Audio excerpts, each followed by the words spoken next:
Thank you so much for joining us on a gorgeous and windy, a little chilly night down here at Catholic University of America for the 2019 WCAC Capital Conference Finals. On behalf of First Amendment Sports, I'm Ken Marangolo. He's Tim Strachan. Yo, Lizzo's got me going a little crazy over here watching these guys warm up. This is where legends and history is made. He's Kevin Ricca. The most powerful city on the planet, the most powerful conference in the nation. Let's get it started. We saw a little highlight clip. We just didn't want to get through that without mentioning we were here a year ago tonight, guys. Saw one of the greatest high school football games in the history of high school football, indisputed. We saw two programs from the WCAC make play after play after play after play. Nobody lost that game. One team won and was the champion, indisputed. Couldn't be happier and more thankful for Steve Colantoni and all the good folks at the WCAC for having us here for our second year, indisputed. I want to talk a little bit about what we had going on here earlier today, guys. The Metro Conference Final, played by Archbishop Carroll and St. Mary's Riken. It was all Carroll early on, 14 points, guys, unanswered. Shot to the mouth for the Knights a little bit there. And then the Knights woke up. Here, this is Jordan Harris. That's LaRon Husbands. That was a 2-point conversion. Put Carroll up early. Trevor Norad couldn't get out of the end zone. He ends up with a fumble. That's how Carroll puts the second touchdown on the board. 14-0 Lions. Roar restored. And then Trevor Norad, Jamari Bowman. Huge gainer for the Knights. Things really started clicking for them in the second half. And 17 unanswered. Yeah, Aiden Weber right there with the reception. He had a fantastic game. He was a beast. Fantastic game for St. Mary's Riken. In my opinion, probably the MVP of the game. There's a fumble that sealed the game. Hats off to Coach Brady. Hats off to Coach Harris. Awesome job today in the first of two WCAC football finals. With that, we'll say a quick thank you to Brendan, obviously. We are so proud to have Shulman Rogers as our presenting sponsor for our 2019 WCAC football content this year. Shulman Rogers is a firm that's been representing the WCAC community in business, real estate, construction, sports and entertainment, estate planning, personal injury, medical malpractice, so much more. Mike Nakamura, Carl Proto, Aaron Blank, thank you guys so much. Thank you to Shulman Rogers, a true community-based outfit. I think we've said it. It's not how well you know the law, it's how well you know how the law affects families, individuals, and businesses. No one knows it better than Shulman Rogers, the presenting sponsor for WCAC football. Yeah, just to say once again, if you're a fan of First Amendment Sports, be a fan of our sponsors and our partners, please. And at that point, speaking of partners, speaking of folks who've been with us all season long. And fans. And fans, for that matter. Definitely want to bring in somebody whose voice you've heard all season long. His name is Tim Reddy, class of 94, Shepherd University, Hall of Fame tight end, pride of good counsel. Tim Reddy, thank you so much, buddy. Gentlemen, thanks for having me this evening. I'm very excited to be here tonight, especially with three great guys, and I appreciate the invitation. But I think we're going to have a big night with some great football. I'm looking forward to it. Could you say that in song somehow, maybe? So I've been asked about the song tonight, and I only have one song in mind, and it's going to be a post-game song. Okay. And it's going to be "We Are the Champions." Okay, all right. Well, the Good Counsel Falcons have every right to consider themselves in contention for just such a title. We're going to talk a little bit about how we got here. The St. John's Cadets and the Good Counsel Falcons. Let's start on the Good Counsel side of the ball, Tim. 8-3, fifth-ranked schedule in the nation. And it certainly showed. Let's talk about, maybe give me a high and give me a low of a team that made it to the championship game this year. Well, a high, of course, was beating Gonzaga twice. And, again, beating a good team once is hard, twice is exceptionally hard. And Good Counsel was able to do it, obviously, with the semifinal last week. And a low was probably that Bosco loss out in California. I think that was a tough one for us, but we certainly bounced back from that. The DeMatha loss was a low also. That was probably a lower low, if you will, than the St. John's Bosco loss. Get low, Tim. Ready? Here we go. I will. Yeah, but there's no higher high than going to Gonzaga for all the marbles and shocking the world in an offensive way, the way they did. That's a super high, but I'll tell you what, the real high would be tonight if we could get this win and bring home a championship for Good Counsel. On the St. John's side, the first-ranked schedule in the nation. A national schedule, they played everybody. Anybody who's anybody. The St. John's administration and staff put them on the schedule, and they just played at such a high level. 4 losses doesn't tell the tale, Kevin. Well, it tells the tale of how they got here. It's part of the journey they've gone on. I believe it's the toughest schedule in the history of the sport, and a lot of people have been questioning that schedule. Well, I don't understand that because the last 5 weeks they've taken care of business in the WCAC, and this is what they came to do. They came to prepare themselves for playing in this conference, and the goal after losing 4 games in a row was still not lost. And I'm pretty sure that all those people who criticize that schedule are at home right now and not playing in a championship game. Yeah, I'm sure they got something to say, but you know what? That's for them to decide. We've sat here and watched these kids on both sides go up against all comers. If 2 teams from the same conference have 2 top 5 schedules in the nation, and they're both here playing against each other in the championship game, and that doesn't resonate to some of these folks, then they're just not getting it. Because this is the goal right here tonight. And we'll talk about some players to watch, but before we focus on individual players, I think for folks who've been watching First Amendment Sports all year, Good Counsel is a team we didn't have a chance to bring to you live from the First Amendment Sports network this season.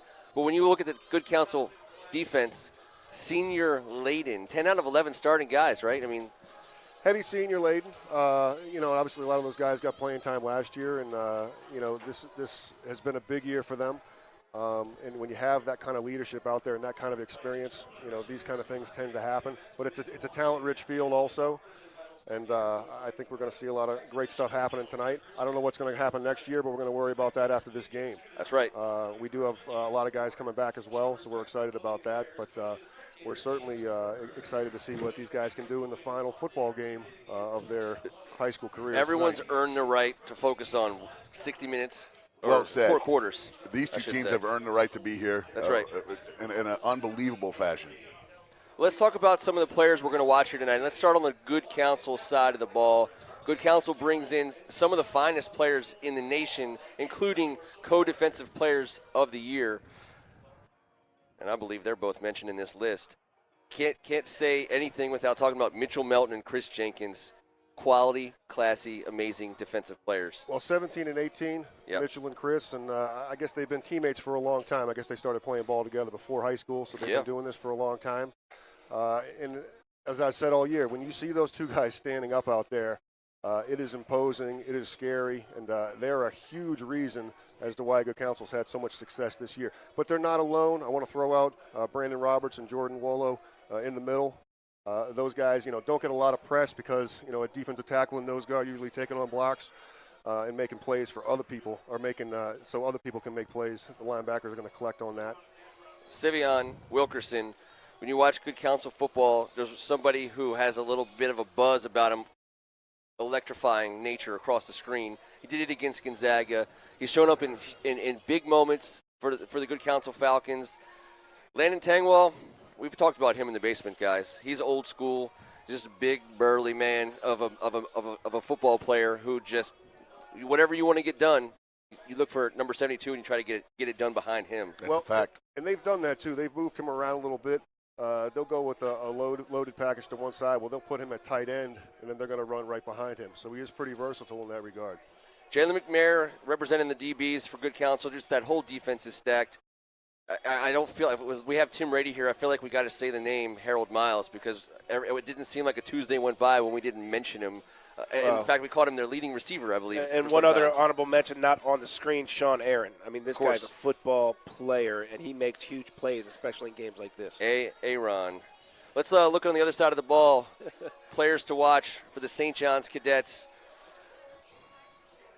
So we talked a little bit about the schedule, and after the Cadets were 2-4, the reason why these 5 seniors are on the screen right now is this is the heart and soul of the team. All right, you also got to throw in a Isaiah Jordan and a Damon Arter right there at the bottom. But these guys kept it together at 2-4. They didn't let the ship sink. The high tide raises all ships in this league, and these are the 5 guys that kept this team afloat throughout the bad times and the good times. These are the guys that have been here playing for 4 years. It's Coach Cash's first recruiting class, and these 5 seniors get the job done on and off the field. Number 1 wide receiver in the country, Rakim Jarrett, on his way wherever he wants. 11 receptions for 195 yards. He took over this game offensively and defensively in the regular season. He was an animal.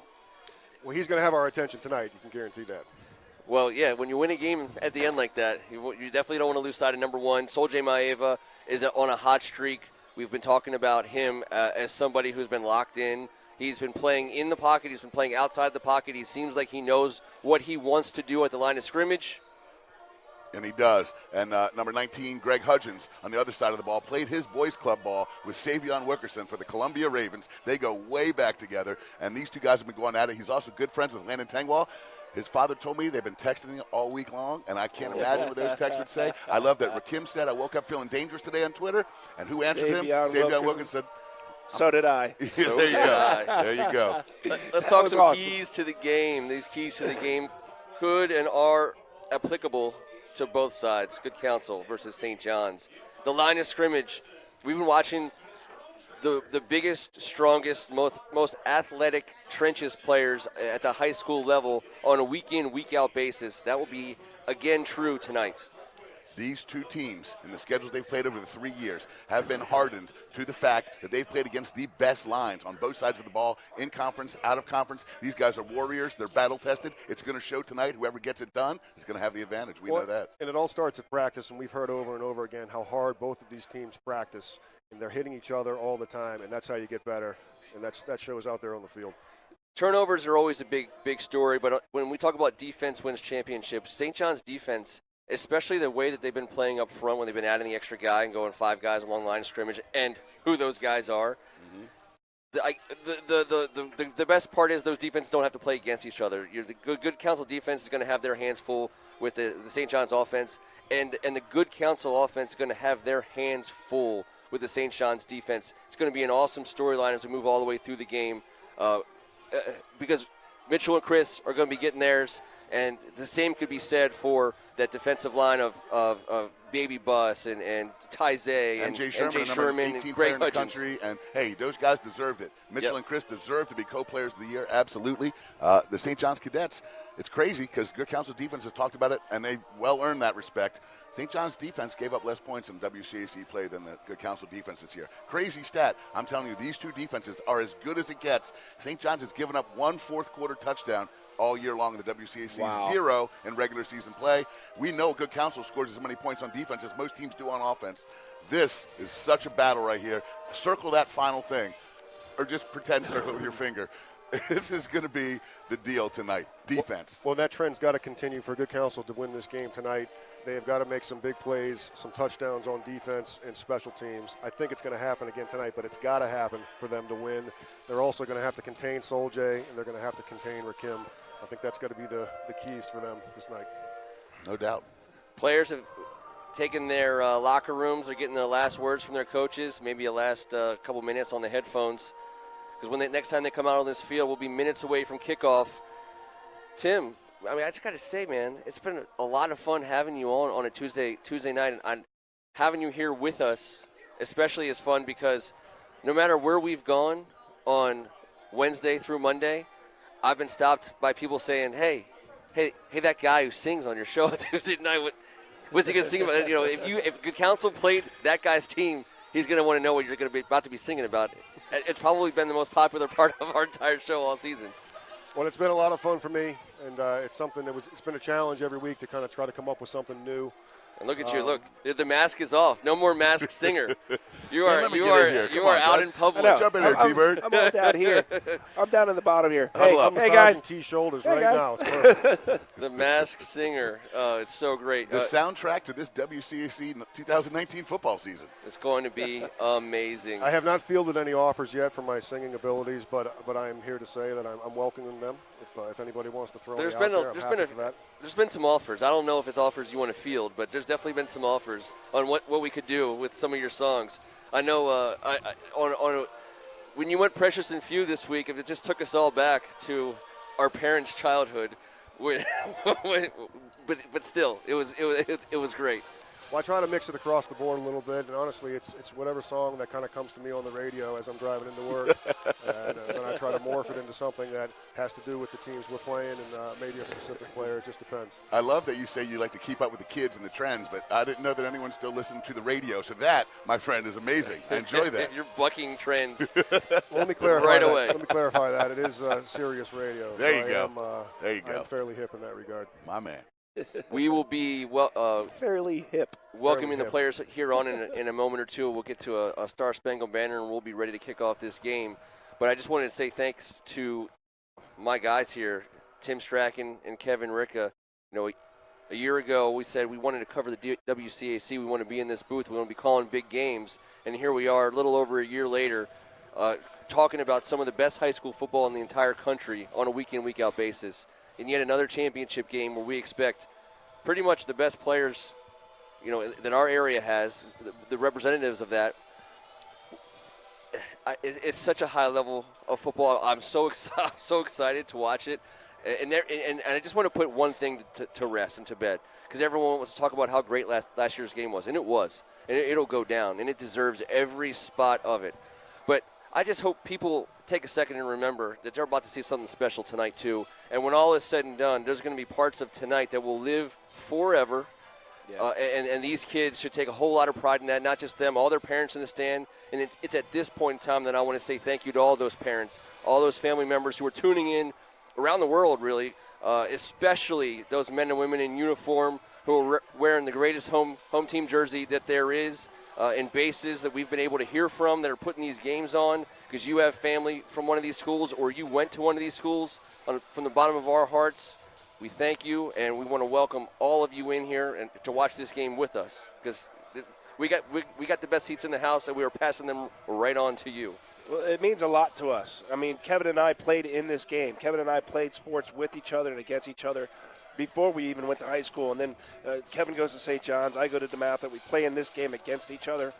We're still doing this 28 years later. Come on, man. We don't have to 27 cough that years up, later. 20-something. Yeah, what do we say about math is that? not supposed to be a part of the equation. Point is this. We speak about all this stuff from the heart. We speak about it from experience. This is going to be a night that these kids will remember for the rest of their lives, whether they win or they lose. But this is going to be a part of who they are and where they're from and the history and the memories that they make, because we know it from our own lives and growing up and doing it. And that's why we love doing this and bringing it to the people who are out there listening to us now. And we did it with Tim as well. He played against us and with us all through our time here in the WCAC 94 guys. But Ken, want to thank you for providing us with this opportunity. The man with the plan, the guy with the vision, who works his butt off behind the scenes, and having the wherewithal to pick the three most handsome dudes in the town of Kensington and bring them into one booth and talk a little high school sports. You know, you deserve to be commended. We might be exceeding handsome limits up that in this booth. That is disputable, by the way. Look at this entrance.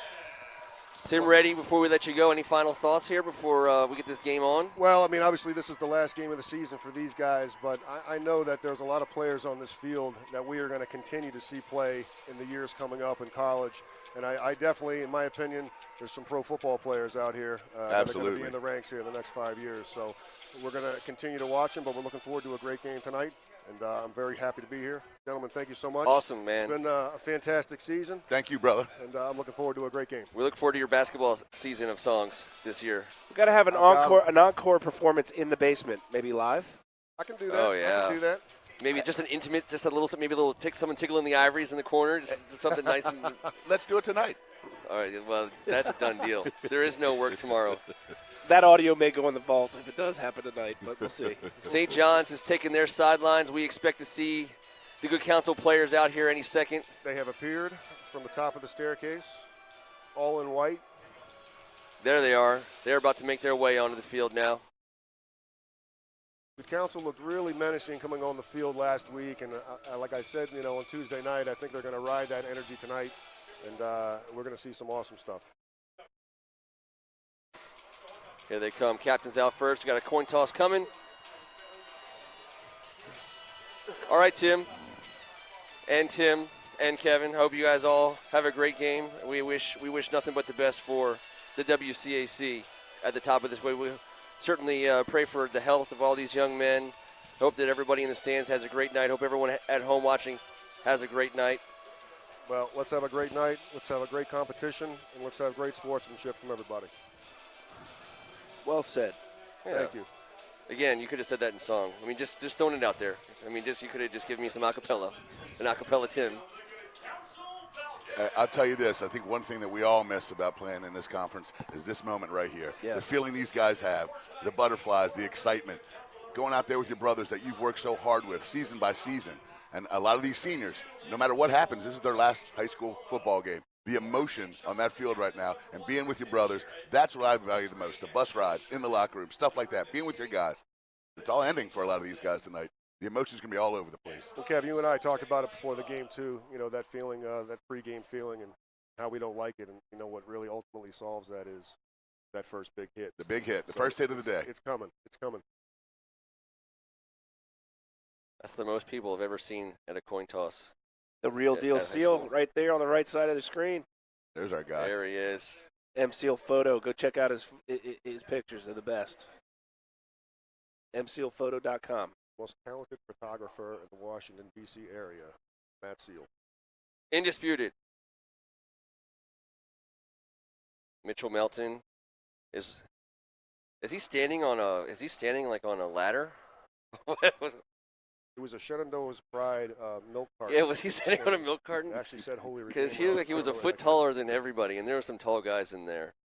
All right, here come the flags. We'll get ready for an anthem. We got the singers in here. They've warmed up. Good Counsel wins the toss, defers to the second half. Tim, we just want to make sure St. John's knew they couldn't also defer. It happens. Unfortunately, it happens. It does. It should never be let happen, but It does happen. It does happen. And here we go with an anthem. And we'll turn it over to the PA announcer here for a minute or two, guys.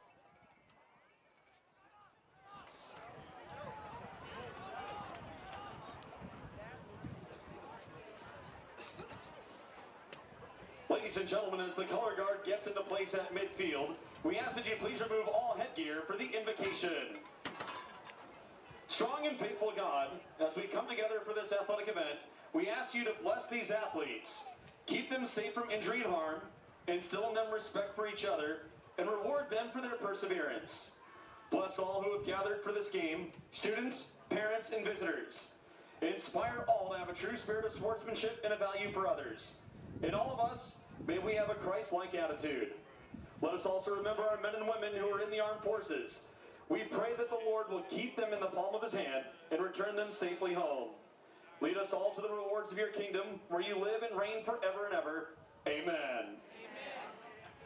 And now, ladies and gentlemen, we ask that you please remain standing for the singing of our national anthem to be performed by the St. John's ABS Choir.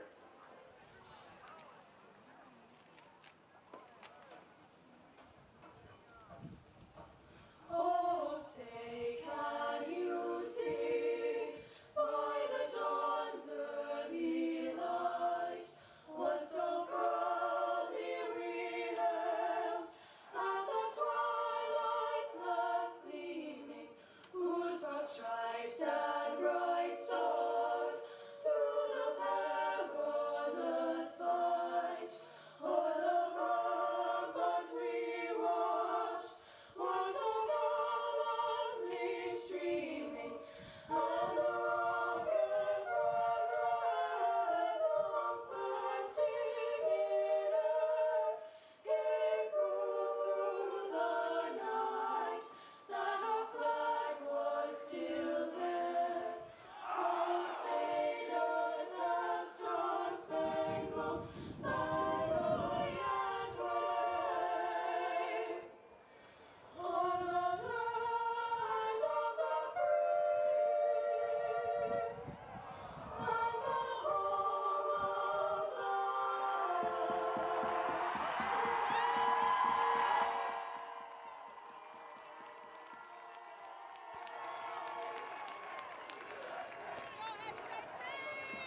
Once again, ladies and gentlemen, the St. John's ABS Choir with our national Two anthem.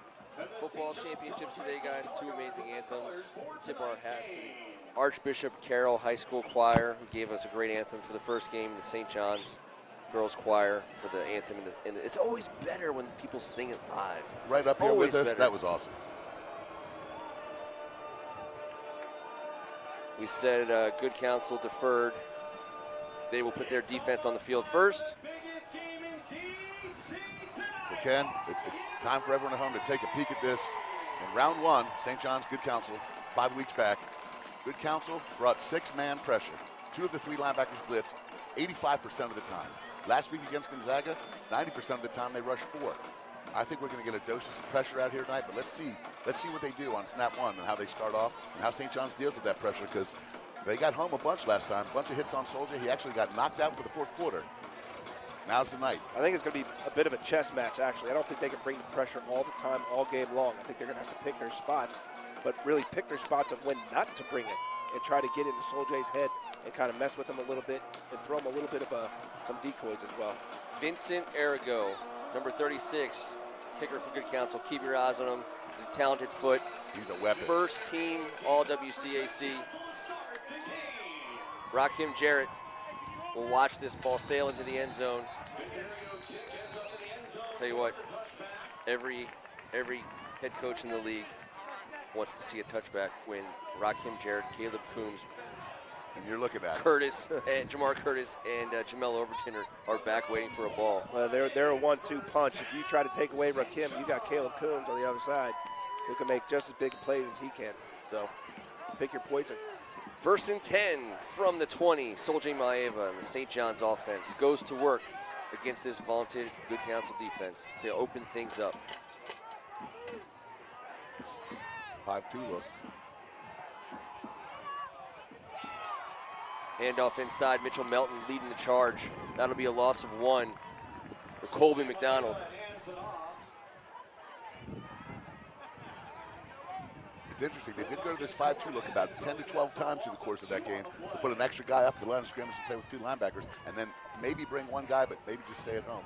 This is so interesting to me to see how they started off this game, determined to stop the run. 2nd and 11. Soldier in shotgun. Coombs motions in. Soldier to pass. He's looking to his right. He's looking for Bryce Butler. Yeah, Just a little bit too hot for him. Yeah, that's pregame jitters right there. That's just being a little too hyped. That's a normal, normal completion for Soldier and Bryce Butler. We talked about it, T, on Tuesday night. They can establish Bryce Butler as a pass catcher, especially on that same side Mitchell Melton's lining up on. It'll certainly help Soldier out a little bit on that rush. Now, anytime you can get your tight end involved in the passing game, it can really open things up for you offensively. Colby in the backfield for the Cadets. And he gets the carry. He's got some room, and he'll be short of a 1st down. On an 8-yard gain. Yep. And that'll bring George Alvarez out. First 3 and out for St. John's.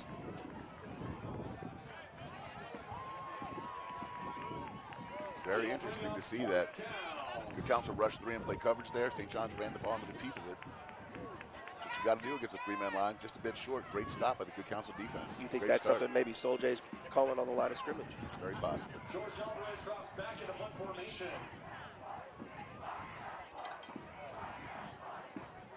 George Alvarez, clean snap.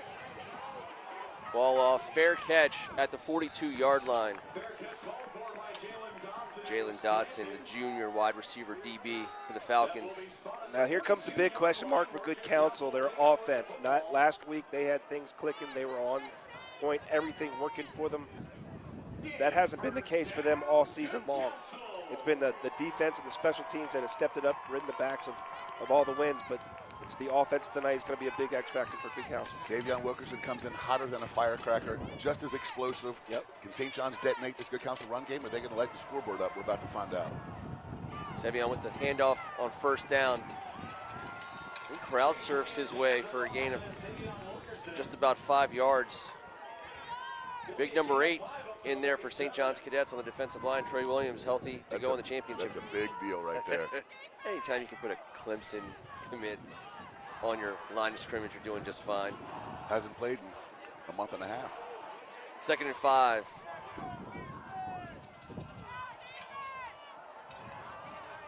Chase Williams checking back to the sidelines.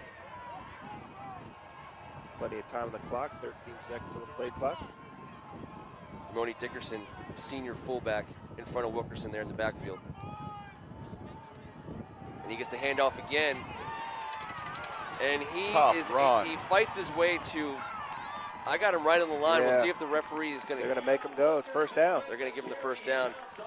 He was contacted at the line of scrimmage, and he managed to get pretty much all of that after contact. Look at the spin move he has right on, I think it's MJ Sherman right here in the hole. Oh, no, that's Isaiah Davis. Isaiah Jordan. Isaiah Jordan had a chance. 1st and 10 Falcons in St. John's territory.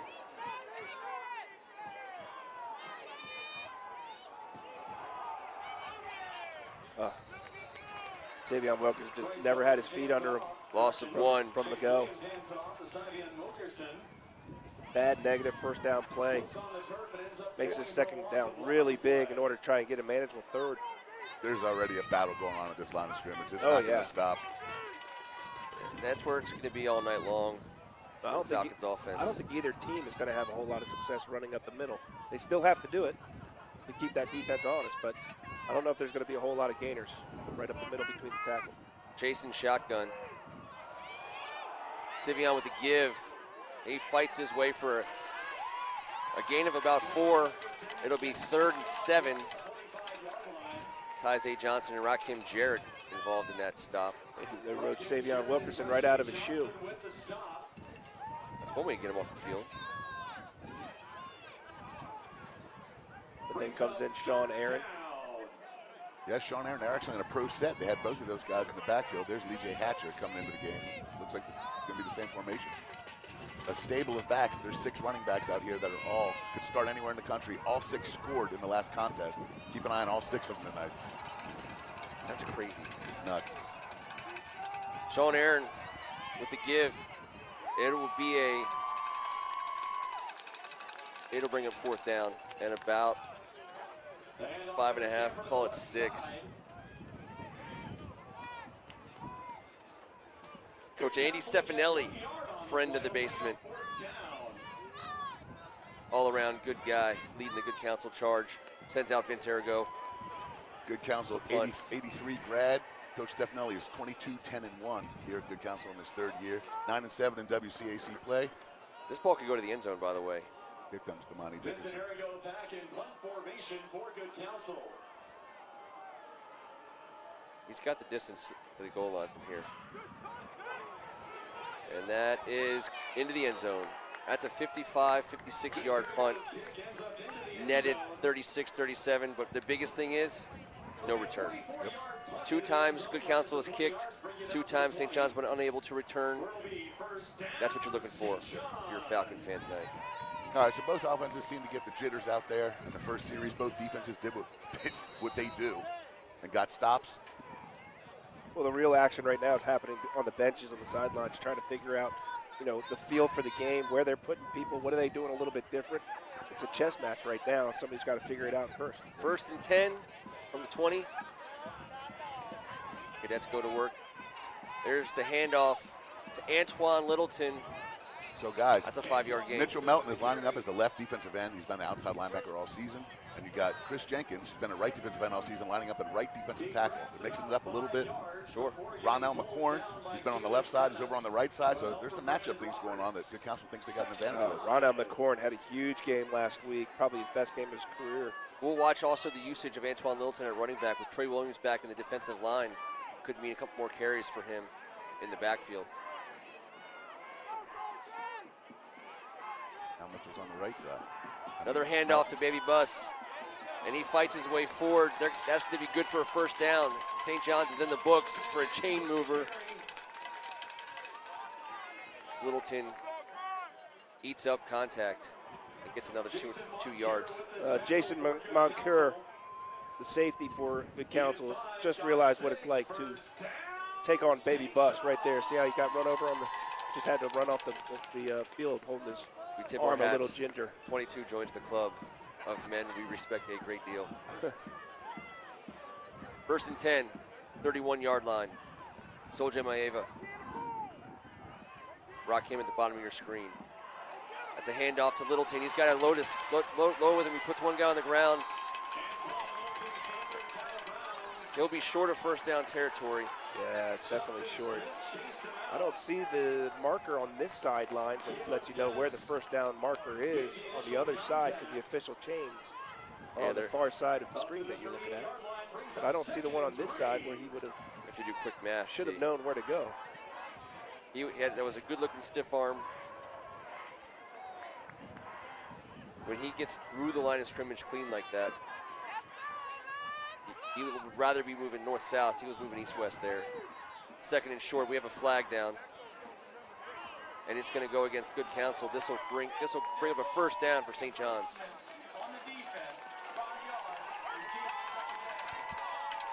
That had to have been outside on the quarterback. I didn't see that. I didn't. They called that. Looked like when St. John's was still kind of running a check with me. First and 10, Cadets, 43-yard line. Looks like Colby McDonald's checked back in the game and running back. And he gets the carry. He's up the middle. He had some daylight. He gets an extra yard, 4-yard carry for Colby. Boy, it is tough in there. It is tough inside those tackles right now. Yeah, that's a grown man spot in DC right now. Well, we've seen Sevion, Colby, Jamar, and Antoine hit the line of scrimmage clean. Both of these offensive lines can make that happen, but these defensive lines are next level. In the regular season contest, St. John's threw the ball 43 times, rushed it 21. Tonight you've seen them try and do whatever they can to get the run game started. Well, they only attempted one pass, I believe, the incompletion of Bryce Butler.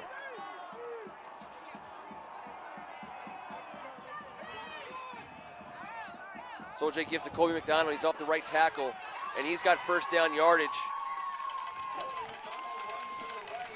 Yeah, they bring in McDonald, your fastest of the three, and you try to capture the edge, and there they finally captured the edge.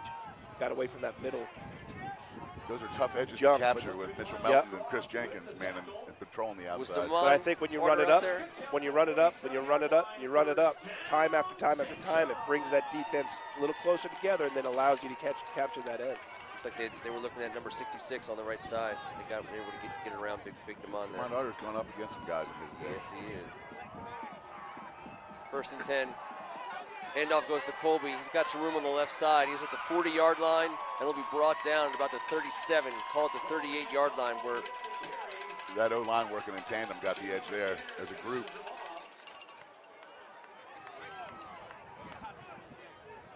Hands on hips early here for the good Counsel defense. Second and 2 for St. John's. Yeah, look at that offensive line doing a great job of turning their men, getting their shoulders to the good Counsel sideline so that the running back can get the edge. Our first look at Jamar Curtis in the backfield, number 5 for the Cadets. Bryce Butler motions to the left.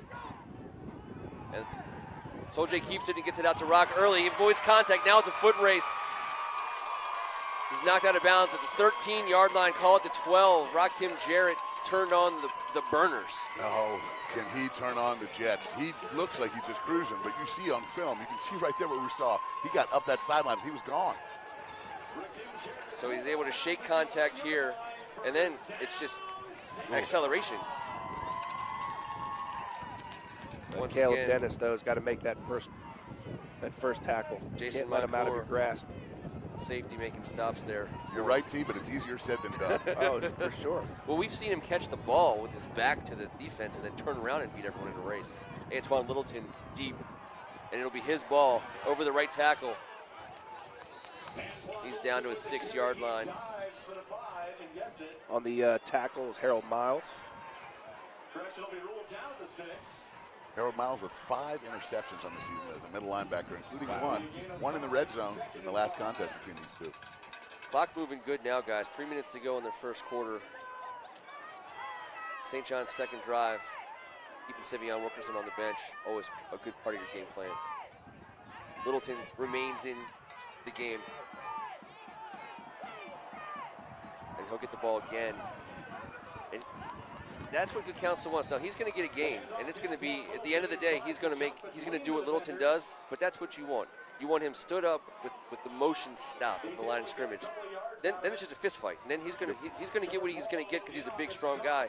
But at least he's not getting there going 20 miles an hour. Yep, and you know the attention he brings, so keep an eye on him. And Soljay pulling that and keeping it here down in the red zone. Perfect opportunity for either the read option or for Soljay to get outside a little bit, maybe look for a little rollout, run it himself, or throw it. Got the jumbo package there for St. John's.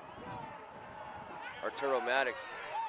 They're going to give Littleton the first down, first and goal from what looks to be the 1 yard line. We may get a measurement, but I think they're going to give that to him. First down, St. John's. When he goes vertical, no matter how high or he is off the ground, he's going his way.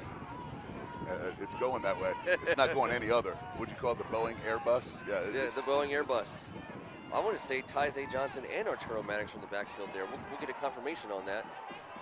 Littleton with the carry again. There's the Airbus. The commuter. You can catch that going between D.C. and New York on the hour. Antoine Littleton puts St. John's Cadets on the board first, pending an extra point. St. John's up a score. Tons of credit to the St. John's offensive line. That was an old school Washington Redskin fan, Joe Gibbs drive right there. They put the ball on the ground and said, we're going to go get it. And that's a big Boeing Airbus. That's the kind where you can stretch your legs out, you can sleep overnight in. Daniel Reyes to get the brother versus brother kicking battle started.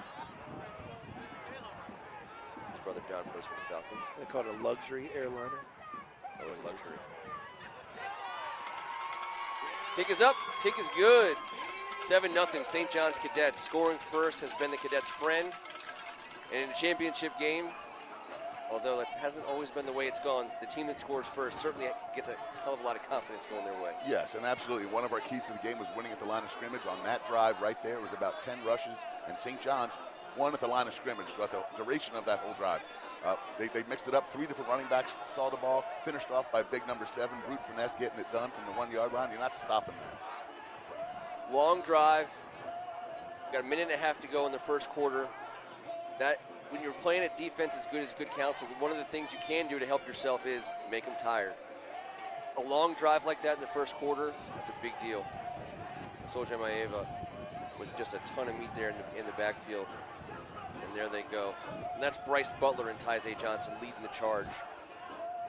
Real quick before St. John's comes out on the defensive side of the ball, we want to give our best wishes to Coach Rashad Gillespie. St. John's defensive coordinator, not able to be here tonight. He's having some health issues. He is one of the most popular men on campus at St. John's. He's a great guy. He's coached and taught these guys for a long time. He is a class act. And hey, Coach, we're all wishing you the best. Get well. Absolutely. George Alvarez gets things started. That is going to be a touchback. And I'll tell you what, guys, the flag is not waving as much as it has before, but we've seen all day long kicking where George Alvarez just kicked for us right to left.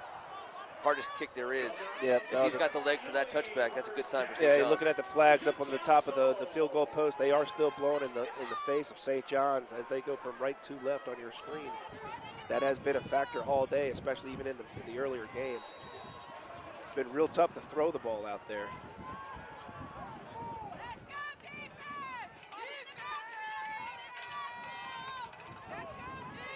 Chase Williams under center for the Falcons. Hand off to Sivion. It looked like I saw Kenwan Manuel with a backside tackle there. Probably had some help. Yes, he's been offered by Purdue. He had a great game the first go-around. He makes a lot of plays in the interior part of the line of scrimmage. A superstar athlete for the body type he has. When you see guys that big in pursuit, in traffic, in an area where none of us want to get caught ever in, that's pretty good. It's safe up here, Ken. I don't know. I see Charles Woolrich and I'm kind of a little bit scared. 2nd and 7 as Falcons take over after a long drive by the Cadets. A lot of work early for Arturo Simeon. Maddox, man, he's all over the place. Rohan Davey, that's a sophomore and a freshman right there. They're going to be stalwarts on this defense for the next 2 seasons. 3 for Rohan. Arturo Maddox in on the tackle for St. John's. Here's the question.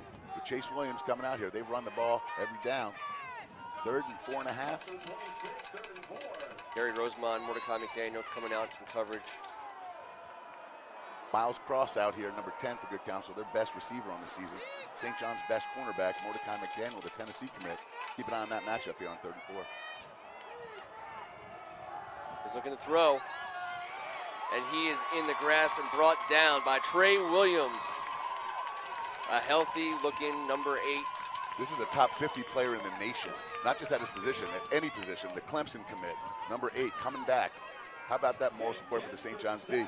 Yeah, Williams had absolutely no time to even look downfield, much less set up. He was running for his life by the time he hit his back foot. Jalen Dotson and Miles Cross, guys he was looking for on that play. And guys, that'll do it. That was a quick first quarter thanks to a very long drive by the Cadets. St. John's with a 7-0 lead after 1. We'll go here. We got Shulman Rogers bringing us our first quarter highlights, of which there was some fun ones. Mike, Carl, Aaron, thank you. There's Solje with a quick hitter to Rock, absorbs the contact, and then just goes. I believe that's the first completion for St. John's and only completion of the day so far. Tyze Johnson, Bryce Butler, lead blocking for Antoine Littleton. And he's up and over.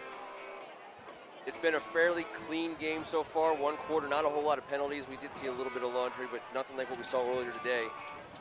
So that's what we expect with programs at this level. I just want to say the top 5 college football playoff teams ranked in the area, we've got all 5 on the field tonight. If you're watching this game, this is the level of talent. Number 1, LSU has Rakim Jarrett. Number 2, Ohio State, Mitchell Melton. Number 3, Clemson, Trey Williams. Georgia, MJ Sherman. And Alabama has offered Tyze and Caleb Coombs. With Michigan having Chris Jenkins at number 9, that's a ridiculous amount of talent on this field. Vince Urigo, that ball is going to make it to midfield, and it's going to roll Good Counsel's way. St. John's will take over at the 44-yard line, 1st and 10, up 7-0. The Falcons are going to be asking a lot from their defense from this point forward. Can you take a shot here real quick? Nice spot of the field to do it. It is a nice spot on the field to do it, and I'm never really one to say don't try it. You got the wind behind you, so, you get somebody like Rakim, who's coming off the field as we speak. So it's not going to go to him, but I have a feeling they're going to keep it on the ground. They like what they're doing right now, pounding it out a little bit. I have a feeling they're going to keep it down. I'm with you.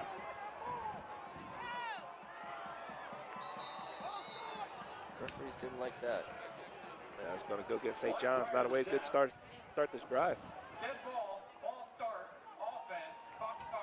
1st and 15 for the Cadets. DJ Lincolns, Josh Gary, Caleb Coombs are your wideouts. Bryce Butler, H-back tight end. As Solje waits for the snap. Handoff to Jamar Curtis. He's going to be met after a gain of 3. What a great play by George Wolo. The nose tackle right in the middle there did a good job. He got blown off the ball a little bit, but then he was able to save himself and stuff the run at the same time while getting blocked. Just an impressive play for that young man. Jamar Curtis can get lost. These guys are so big, it almost works against them with a player that small and that able to change direction. Bryce Butler motions to the right. Solje keeps it. He's around the left side, and he'll be brought down. Look who it is. Chris Jenkins.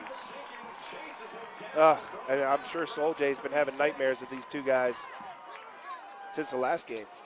Solje's had the ability to outrun pass rush against the Napa, against Gonzaga, but I'm sorry, these 2 conference players of the year on They're defense, different. it's a different ball game. Yep. Well, these guys, they're different athletes. Yes, Solje's so good when he's on the run. He is. Because he has deceptive speed, but not against Jenkins or. No, they're werewolves, no. T. 3rd and 18. It's a long 18. Solje to his right. He's looking for Bryce Butler. Harold Miles was looking to do what Harold Miles is doing all season long, which is stepping in front of passes like that. Almost had his 5th one, right? That was great coverage. No, he's got 5. He's going for 6 now, too. He's trying to get half a dozen. The senior always finds his way and where to be in the passing certain game. guys have a knack for that. Certain guys are just called ball hawks. They happen to find themselves around the ball at all times. Harold Miles making that name for himself now. Big stop by the good Counsel defense there. George Alvarez.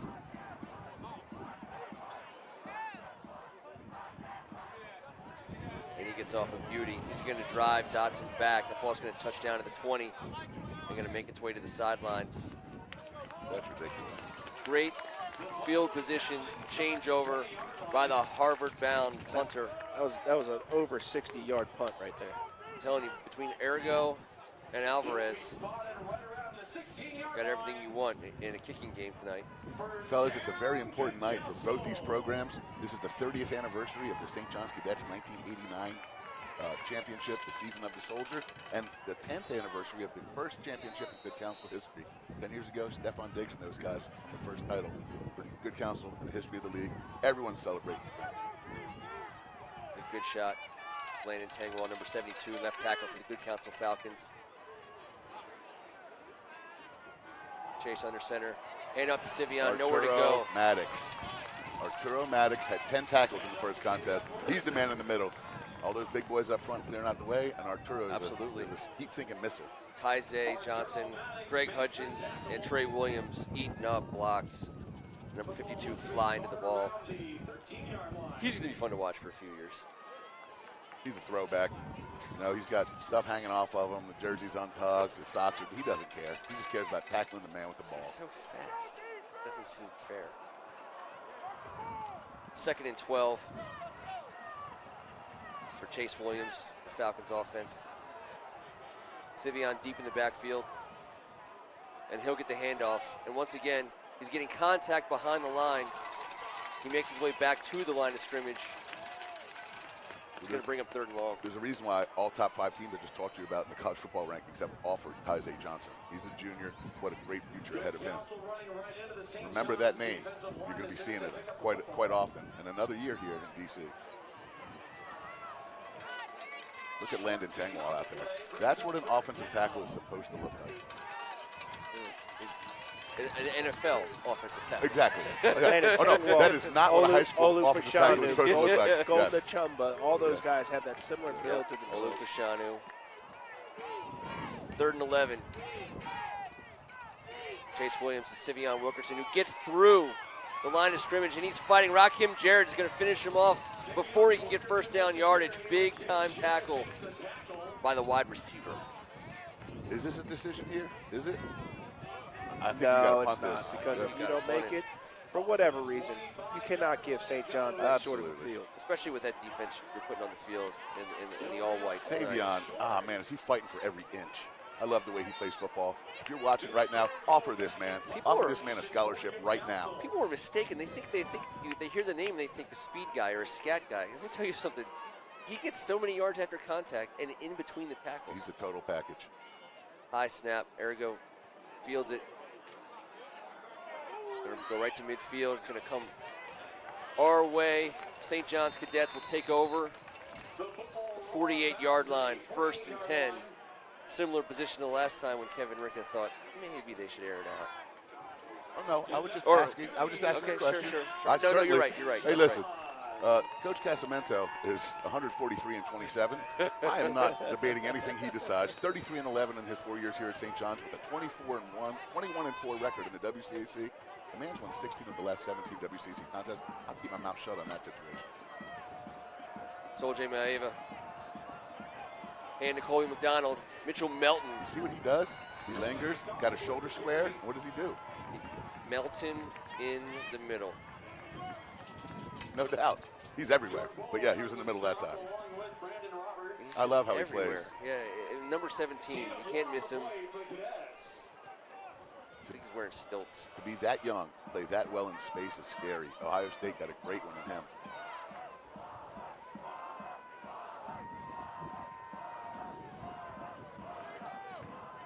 10 seconds on the play clock. The cadets going to have to hurry up here.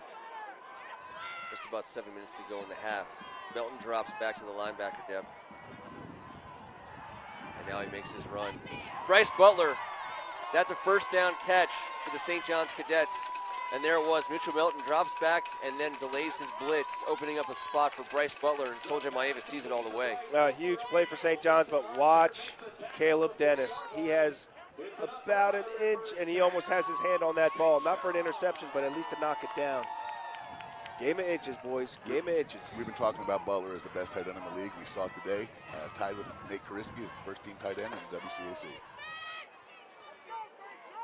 First and 10 Cadets. Keeper intended for DJ Lincoln's. Mitchell Melton and Soldier Maeva meeting in the backfield. I don't know if it was a Exchanging meeting. pleasantries. I don't know if it was a meeting. I think it was a one-way collision. Because Soldier let that thing go, and he took a lick. That's not a meeting I want to attend. No, That's no, what you're no. getting at. No, I'm going to RSVP. What meetings do you want to attend? My regrets. Late afternoon. Anyone that wants to schedule a meeting for tomorrow morning? Somewhere between 4 p.m. and 7. Yeah, I'm unavailable tomorrow morning. Caleb Coombs, Rakim Jarrett, split wide. Soldier Maeva hands off to Colby McDonald, off the left tackle.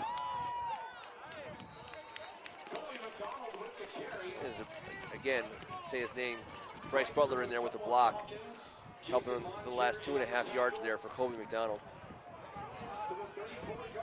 As Antoine Littleton enters the backfield for the Cadets on 3rd and 4. He's going to be used as a decoy at some point. gonna say- When he comes in the game, everybody thinks he's going to get the ball. This is 3rd and a long, about 4.5 or 5.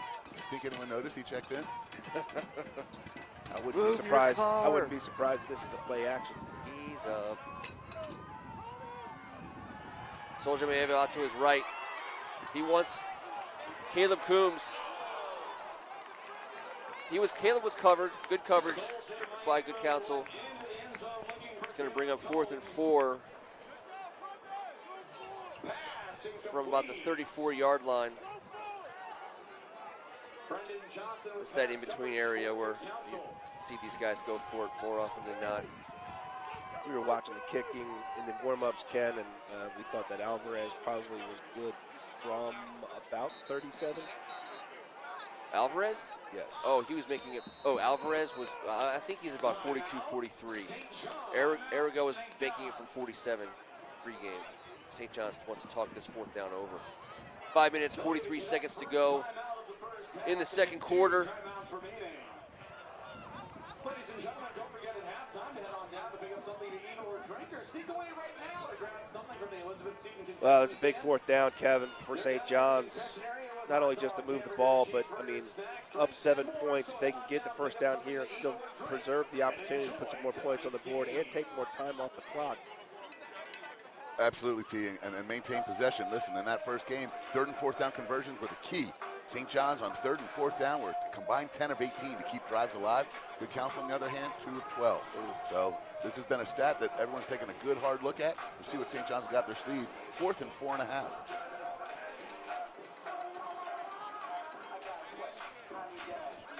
Caleb Coombs, Antoine Littleton, DJ Lincolns, Rakim Jarrett, Bryce Butler in the game.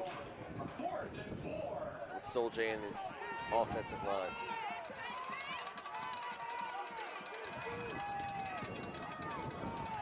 The Counsel back to the 4-3, looks at them to bring 2 off the edge, and they do. Soldier on the move to his right. He lets go. Are they going to call it a catch? No catch and no flag. Great stop by the Good Counsel Falcons.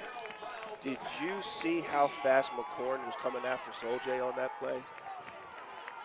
I know that he has been playing some good football, but I did not know that he had the wheels that he just showed. That's how you have a 3-sack game, a 4-sack game, and a 5-sack game. I mean, I'd love to see who's the sack master on that team, because Mitchell Melton apparently has 17 on the year, and Ronell McCorn has been lighting it up in that Well, they got video game numbers in terms of sacks this year.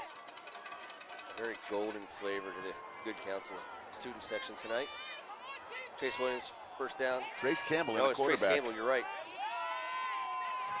A 1-yard gain for Sivion Wilkerson. Oh, yeah. There's a flag at the end. That's going to be offsetting, I think, on both.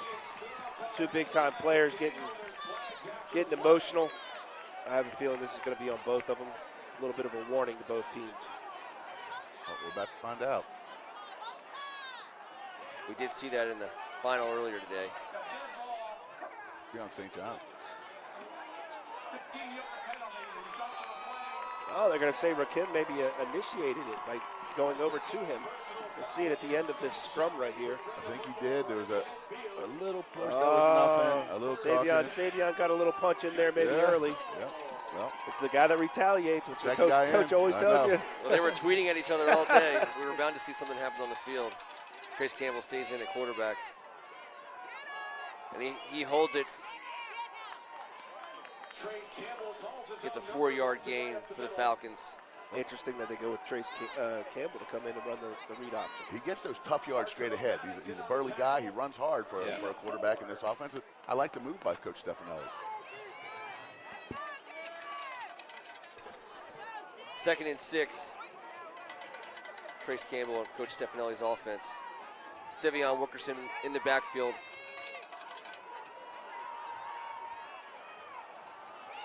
And the give is to Sivion. And he's got some room. And he's got a first down for good counsel. He breaks at least 3 or 4 tackles. Spin moves his way out of contact all the way up the left side. He just runs hard. He's a He runs fantastic so back. hard. He runs fast, but when he gets hit, he doesn't go down. He fights for the extra yardage. His Does a feet, good job of just keeping his feet going there. 1, 2, 3. Takes 4 guys to get him down. and he's always fast.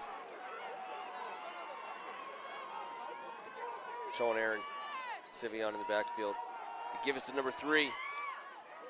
And he's going to take a couple cadets for a ride. 5 yards after contact.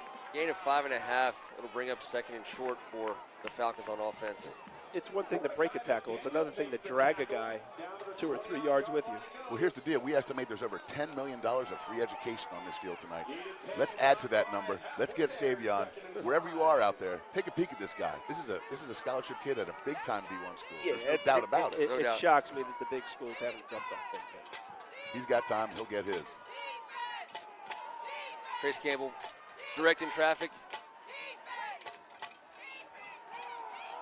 Trace Campbell keeps it, and he goes up the middle of the field.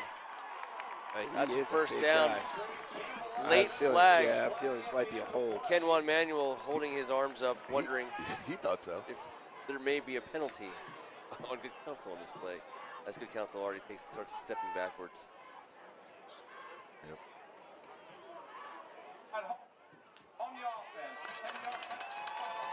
Well, the spot of the foul was behind the line of scrimmage.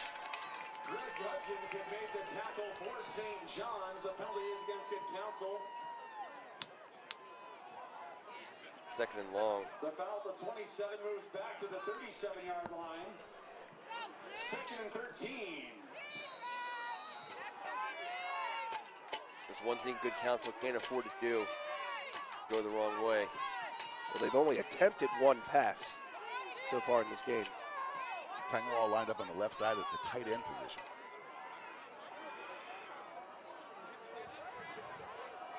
Sivion Wilkerson turns upfield. He's going to get to about the 37, 38-yard line of St. John's. Good counsel's going to have to go to the air for the 2nd time tonight.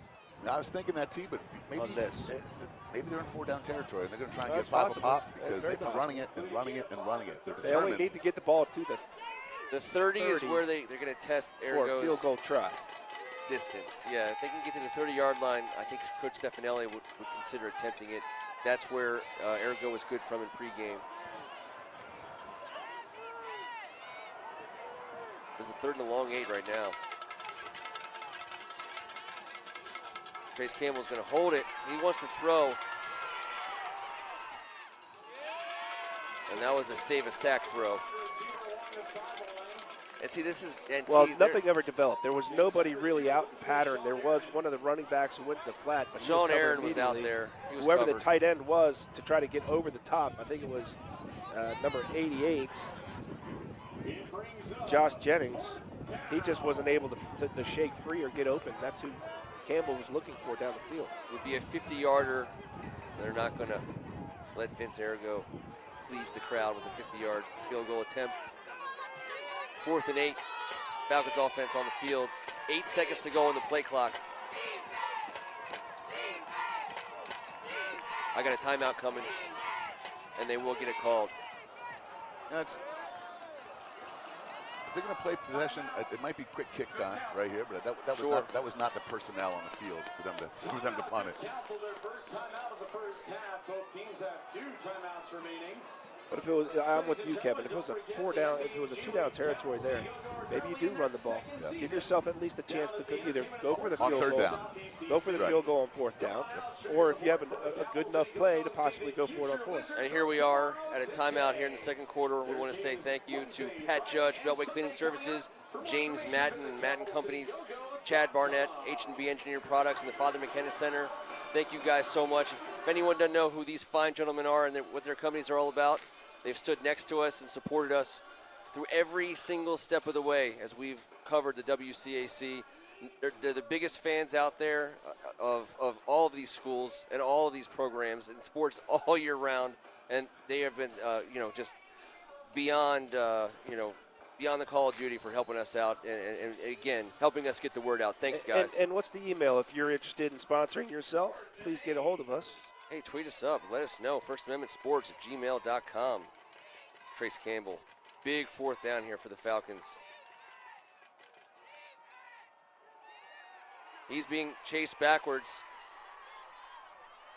He's got a man.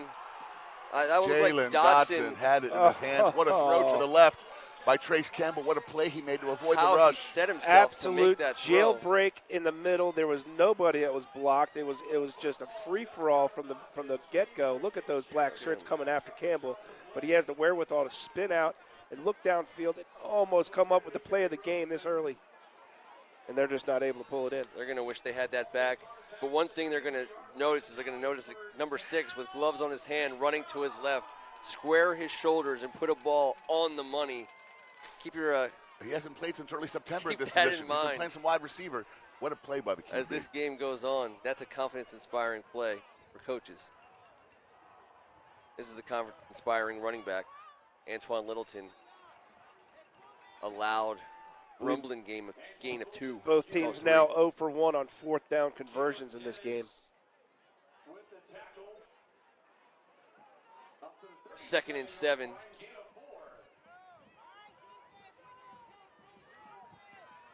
You got 1 McCorn. minute 56 to go. You got McCorn Clock on the running. right side. You got Jenkins on the right side with him. You got Melton here on the left side. Good Harold Counsel Miles does get right the ball behind him. first in the second half, so St. John's wants to see if they can't do something with this before we get out of the half. Soldier keeps it. He's moving to his right. Mitchell Melton's got him in the grasp.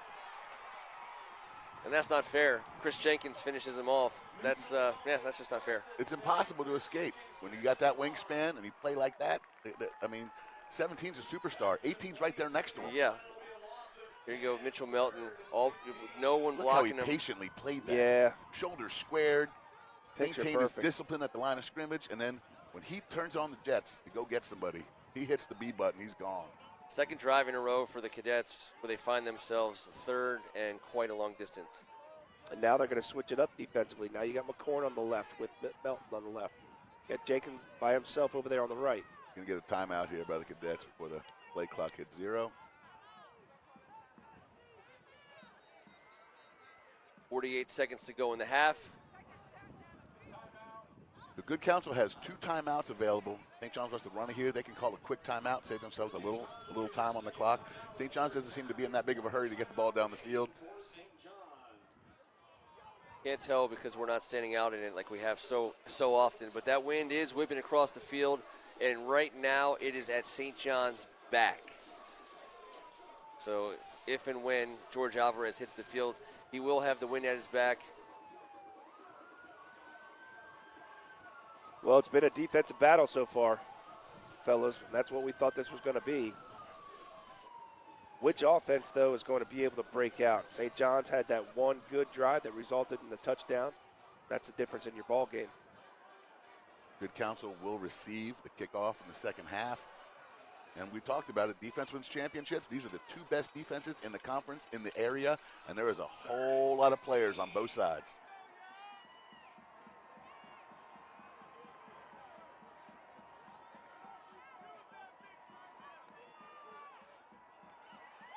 DeMar Curtis is able to keep his feet, and he makes some guys miss. And he's got a first down and then some for the Cadets.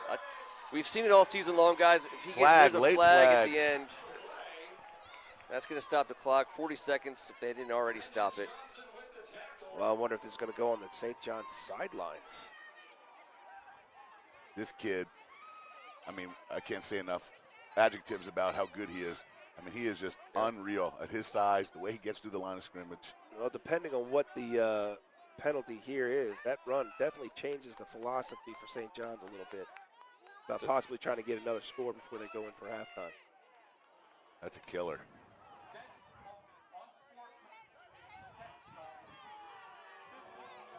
Oh. So they're going to march Cadets back, but it'll still be 1st and 10. It won't be 1st and 25. So Jamar Curtis, when he gets to the line of scrimmage and he puts his foot in the ground and makes a cut, third and whatever you want, he's getting those yards. You're going to see that play again right here.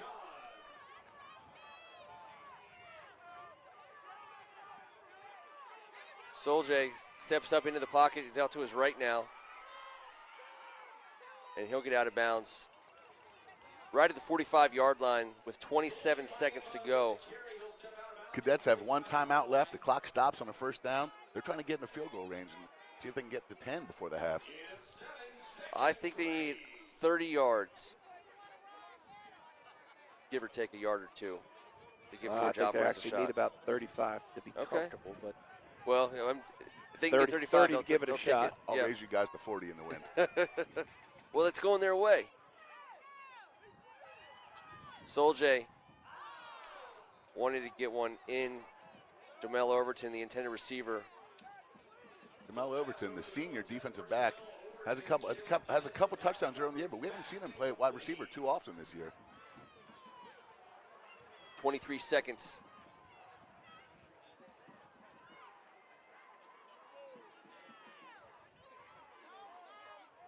St. John's with one timeout left this half.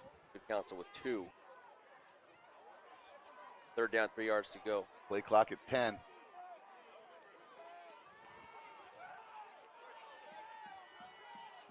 Rakim in motion, and he's going to get the carry. Chris Jenkins. Once again. Once you're in their grasp, you're not getting out. You're not going to shake from that. Good Counsel's not going to use a timeout here to stop the clock, and that, I believe, will bring us to the end of the first half. Can't block him, And there can't you get go. around him. He's too good. You got to tip your cap and say, see you in the second half. After 2 quarters, the St. John's Cadets lead the Good Counsel Falcons 7-0 in your 2019 WCAC Capital Conference Finals. Shulman Rogers bringing us our second quarter highlights. Thank you to Mike, Carl, and Aaron. It's Jordan Harris. Defense this half. Arturo. This has been just a heavyweight bout in terms of, body blow after body blow from the defenses on both sides. Rice Butler able to find an opening there in the middle of the field. And here's Trace Campbell, an insertion into the offense late. He gives the ball to Sivion, and look at him go. There's no room. And he finds the yards upfield. He doesn't need room. Mitchell Melton and Chris Jenkins showing why they're co-defensive players of the year in the best conference in high school football. We'll be back with the second half of the 2019 football finals. 15 minutes. We'll see you then, guys.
Thank you for being back with us. Second half 2019 WCAC football final. St. John's Cadets on top 7-0 over the Good Counsel Falcons. The game to date has been exactly the one we thought it would be. Two amazing defenses playing with each other. Before we go any further, we want to thank the QB Factory for sponsoring our halftime stats. Building quarterbacks since 1999, one rep at a time. Quarterback Factory, thank you so much to our good friends over there. We do have some stats delivered by our main man, Dutch Hahn. Way to go, Dutch, and thank you very much, Chris Basha. We appreciate your support, everything you do for the local quarterbacks and players in the area. We did say it was going to be a defensive battle, and it is. We've got Colby McDonald with 7 rushes for 29 yards. We've got Jamar Curtis, 2 for 20.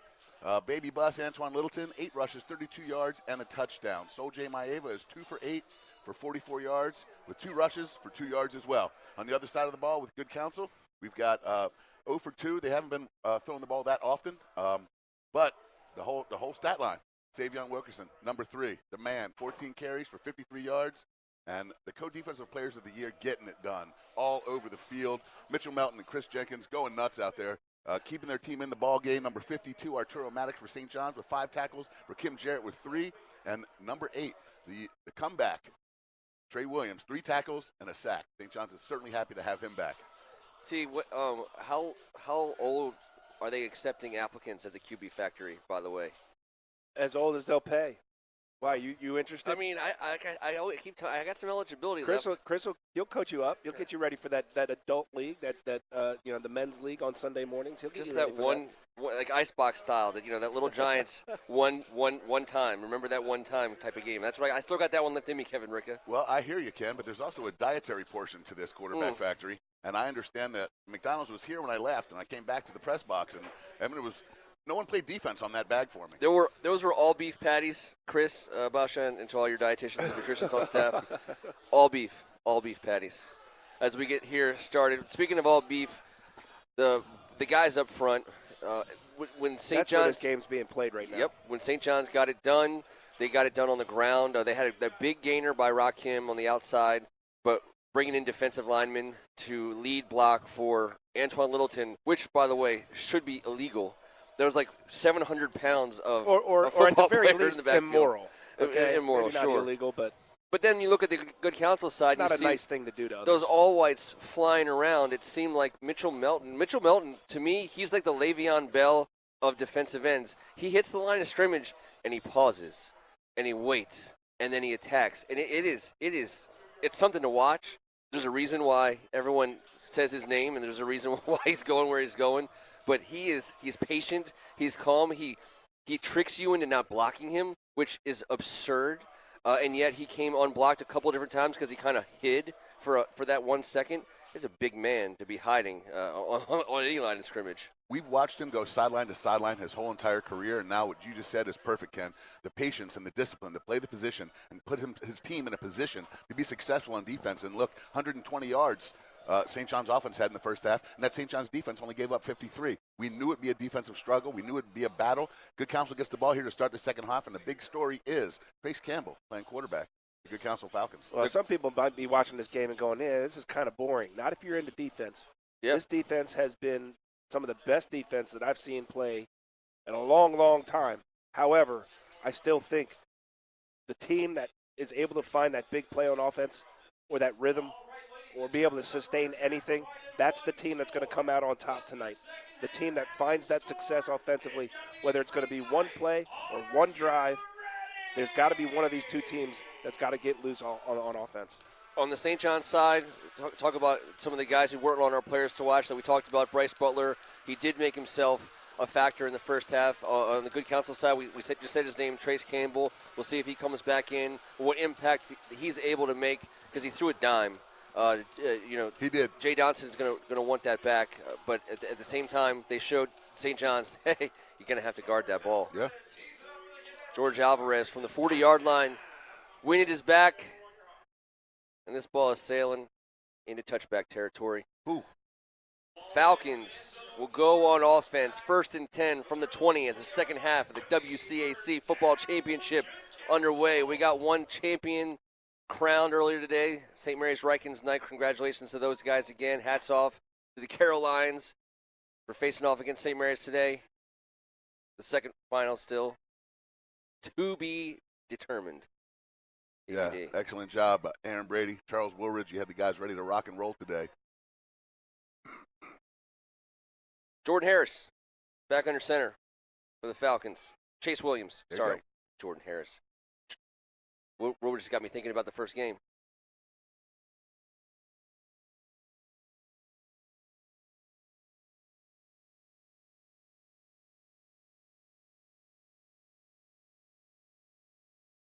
Handoff. To the up back. Up back, and that's Sean Sean Aaron. Aaron. He's at the 40. He's at the 30. Rakim Jarrett's trying to cause a fumble. Sean Aaron down to the 10-yard line. Huge play coming out of the half for the Good Counsel Falcons. X-factor play. More yardage on that play than they had the whole first half. Sean Aaron, X-factor the only other carry that anyone's had all night long. Sean Aaron goes to the fullback position. They had a quick little dive there. Besides the keepers, but you're right. Oh, my gosh. Ask he gets coaches right up all through the there. time. You ask coaches all the time. There are only so many X-factor plays in a game. And a lot of times those are the plays that really sway who wins. First or who and loses. 10. Hand off to Sivion. And he's met by Tyze Johnson, it looks like to me, at the line of scrimmage. If Rakim Jarrett is not on the field on that play, it is a tie ball game at this point.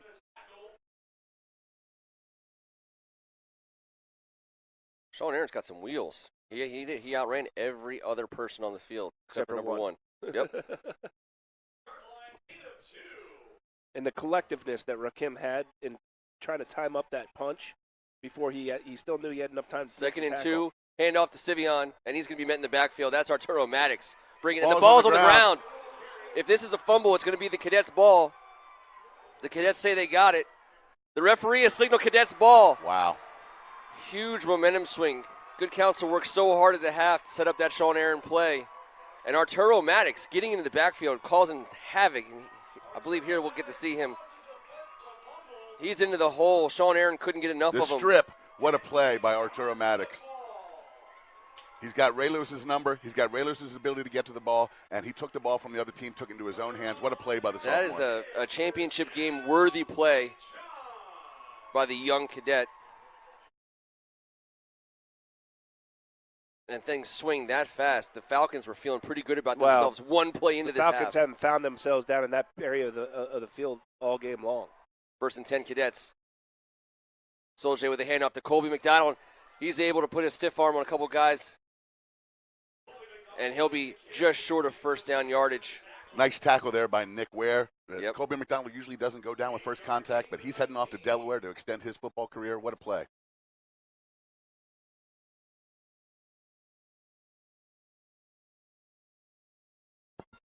.20 to go on the play clock. I expect St. John's to move a little bit more methodically and work the clock in the second half. Soldier gives to Colby McDonald, who's brought down right away. Mitchell Melton. Good Counsel got back to that 4-3 look, brought two backers. Mitchell Melton finds the ball. Mitchell Melton takes the ball down to the ground. Great play by 17. He's all over the place. He is.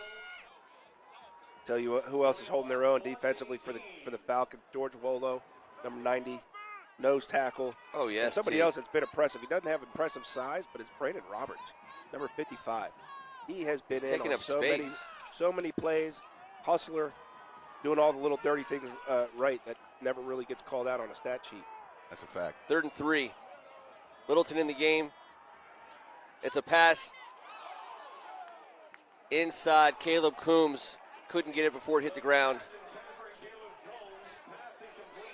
It was almost indicative of the catch he had last week against DeMatha, where he had a little in route, Yeah. and he had to dive down and get it, just catch it by the cone of the ball. That time he's not able to pull up with the catch. Yeah, it's tough to make that catch twice. He reached out left-handed and brought it in last week. Nose down ball, that was difficult. George Alvarez inside his own 5. Jalen Dawson inside the 50. My guess is he's going to be on his heels if Alvarez gets a foot on this ball. And he does. And Doxson is back 49-yard line of Good Counsel Falcons. And that's where they'll take over 1st and 10. You know, they started at the 20. They've gained 30 yards of field position on the back of Sean Aaron's run and a defensive stop. Things going good Counsel's way in that regard. So, you know, Soljay Maeva and Caleb Coombs, Jamel Overton, DJ Lincolns, some of the guys have been running the inside routes. It's not 100% there, I'd say, yet in this game. I do expect them to get that before it's out.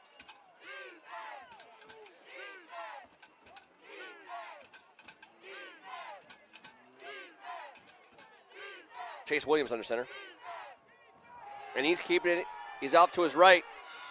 MJ Sherman with that Chase closing Sherman. speed. That's a 4-5 guy. You shouldn't be that big and that fast at the same time. But Chase Williams was looking downfield. There was a hold in the backfield the referees did not see. He had a guy who was about to break open See if to we the can get it here, T. sidelines. No, we're not going to see the hole downfield. See, he's locked in on one guy. That's one guy that got tangled up. 2nd and 10. MJ Sherman with pursuit from our side.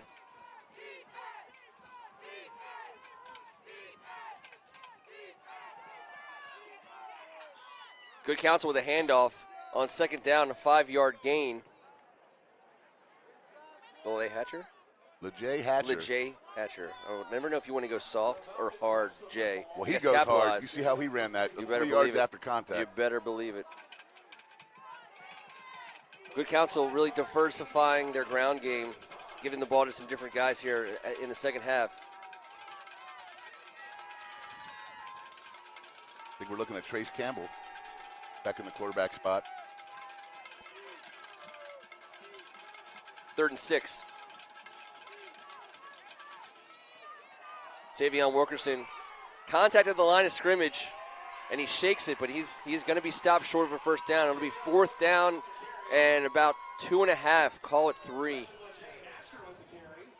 It doesn't seem to be much of a difference in terms of style or scheme or anything when Campbell or Williams is in the game, does it to you?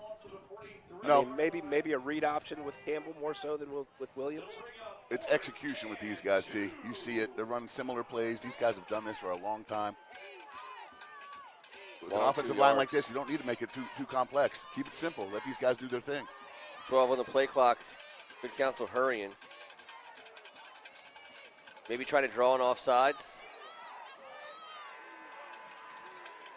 Maybe willing to take a 5-yard penalty, which I believe is where they're at right now. Unless they got the Did they timeout, get the timeout?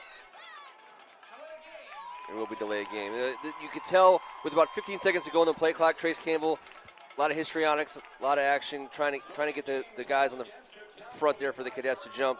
And no big deal with the penalty call there. You punt right. it. It's a nothing call there. Yeah, Give himself Vince a little more Arago. room. Vince Arago is a weapon. Yeah, Yeah. 5 yards is nothing to Vince Arago. They're going to, speaking of 5, though, number 5 drops back Well, for the I was Cadets. going to say 5 yards might be a big deal to him. DeMar Curtis giving him a little bit more of an opportunity to maybe get a return. Arago's got a good 50 yards in the air in him if he can get his foot on it. Wind against him, If he catches it clean, this guy's super exciting. and that's, I'll tell you, they were practicing that at halftime. End over end, ball low, towards the sidelines. Both Good Counsel punters were doing it. Clearly, they've executed well because guess who didn't get to return a ball just now? Smart. Number Very 5. smart.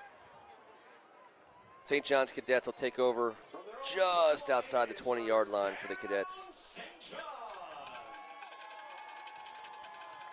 Haven't seen number 1 with his hands on the ball. Not nearly enough. But you can say that after every game, Agree. no matter how many times he does touch the ball. Well, there's a lot of guys to give the ball to on this offense. Lincoln's, Coombs, and Jarrett at wide receiver as Good Counsel fans their line. Here comes Stu on the outside. Lincoln's the intended receiver on the right seam. Nice play by Jalen McNair. Defensively getting there right when the ball did and making it hard to catch and squeeze onto that ball. Tell you what, Soljay's got a lot of company in the backfield. T. Jalen there's got a Rutgers offer, Buffalo, and Yale. Very smart kid. He's been with Rakim Jarrett in the first game. He traveled with him. You see him tonight playing a bit different coverage, but that guy can play ball. And that was great coverage, and I like that their officials are letting them play. The Yep. officials have done a very good job tonight. it must be refreshing for the officials as it is for us to watch so many high-level athletes playing such a clean game. It's easy to eat the whistle sometimes as Soldier drops back, looks to throw. Mitchell Melton on him quickly. Soldier lucky to hold the ball. Wow. On that. I mean, we can't say enough about the kid. He's It's dominant. relentless. He's a It's dominant force. It's relentless pressure, but especially by those two, Jenkins and Melton. And once again, we're talking about basically 3rd and 20. There he is on the edge.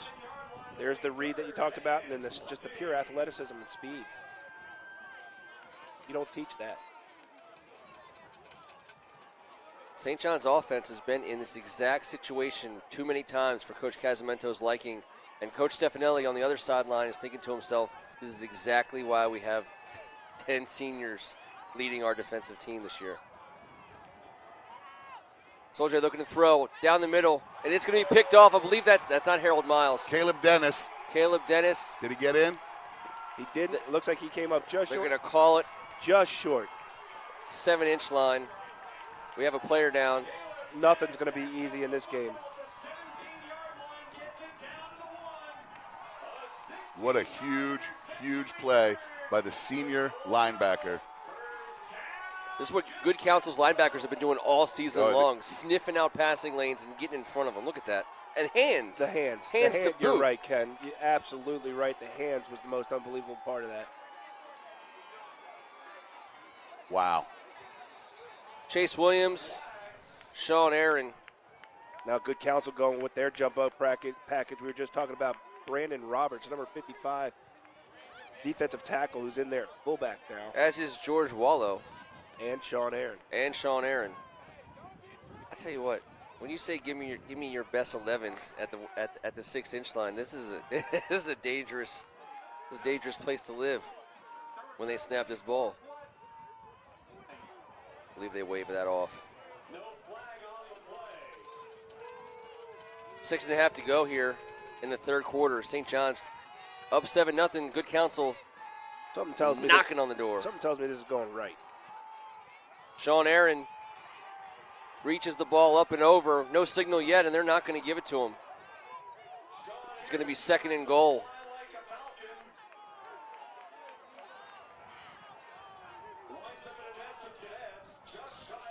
He tried to go over the top and then stretch it and still didn't get it across. They're going to line this one up as quickly as possible and give it to St. John's one more time in rapid succession. Sean Aaron again. I don't see a signal from the referees here either, and that's going to bring up 3rd and goal. And that handoff was a little tepid. Looked like it was on his hip a little bit. They're maybe going a little too fast for their own good. You don't want to have another turnover in this situation.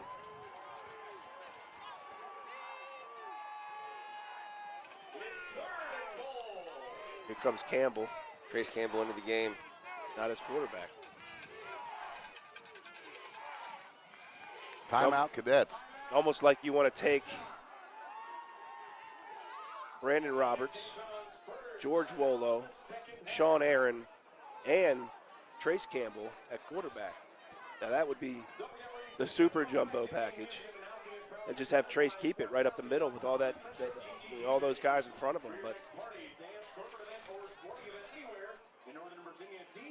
And in this third quarter timeout, take the opportunity to say some more thank yous. We really appreciate the good, fine folks over at Capital Hardscapes.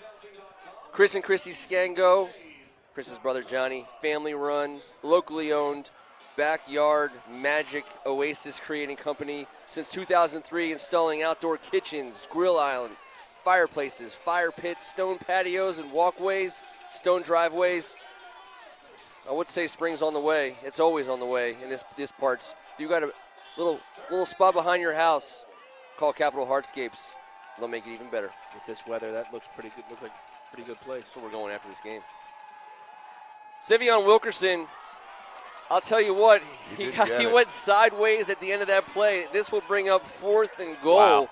The Cadets defense making Coach Andy Stefanelli think long and hard about what it is he wants here. There is no choice here. You got to go for it. This is the championship game. That is an inch. You need 7. 3 does you no good because you're not finding yourself down in this area very often. And when you're down there, you got to come away with 6. Kenwan Manuel, Tyze Johnson, Trey Williams, Arturo Maddox. And the big boys up front for Good Counsel. Number 3, Sevion Wilkerson. Very anticlimactic 4th down touchdown, but not for the Good Counsel Falcons fans who find their team on the board for the first time in this championship game.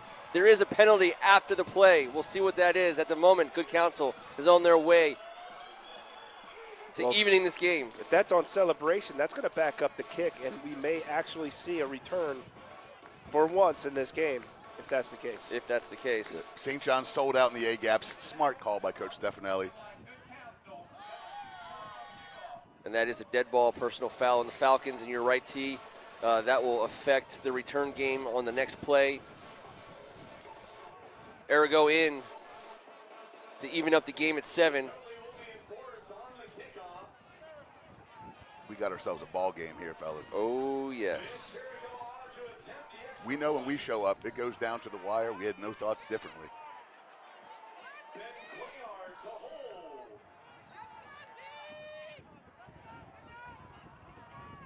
He gets up. Vince Arago. Would have been good from 50, but they only needed the extra point. The Good Counsel Falcons, guys, 7 points on that scoreboard to match what the St. John's Cadets have put up through 2.5 quarters of play. Once again, give the assist to Caleb Dennis. The spectacular interception across the middle that set that all up. Defense, but again, defense, nothing defense. comes easy in this game. It took them 4 downs to get it in from the 1.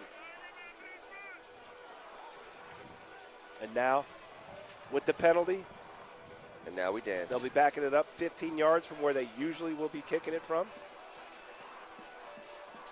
Yeah, this might just be a little bit too much to ask the first team all WCAC kicker for a touchback. Not only that, he's going into the wind. And St. John's has a bevy of athletic ball carrier type athletes. Starting with Jamar Curtis, Rakim Jarrett, Jamel Overton, and Caleb Coombs, I believe would be the first 4 guys who might have a chance to touch this ball, with Jamar Curtis being your deep man. I think it's squib time here, my man. I couldn't agree more. But that is not fair either. I mean, the up guys. You got Colby McDonald. Arago put some air underneath it. That ball's going to hit the ground, and Rakim Jarrett's got it at the 25-yard line. He breaks one arm tackle, and he's going to be put down at the 40-yard line where the St. John's Cadets will take over 1st and 10 in a 7-7 ball game. 4 minutes, 35 seconds to go in the third quarter. An excellent field position, though. Right around the 40-yard line. Great coverage. Cole Heflin, the senior tight end, coming down on specials and making a play. Jalen Dotson getting involved at the end, and young Jackson Stefanelli. All 22 players on the field, I'm excited to see. Every time they change a possession, I'm like, oh, I'm excited. Oh, wait, no, I'm excited to see these guys. No, I'm excited to see these. I mean, the Good Counsel defense, I'm telling you guys. Can't believe we didn't have a chance to put them on. Here goes the Cadets offense, 1st and 10. Colby McDonald flaring out to the left. Handoff inside to Antoine Littleton. And he's looking to make some contact. Let me give you guys one guess as to what direction that pile goes in for a 4-yard gain.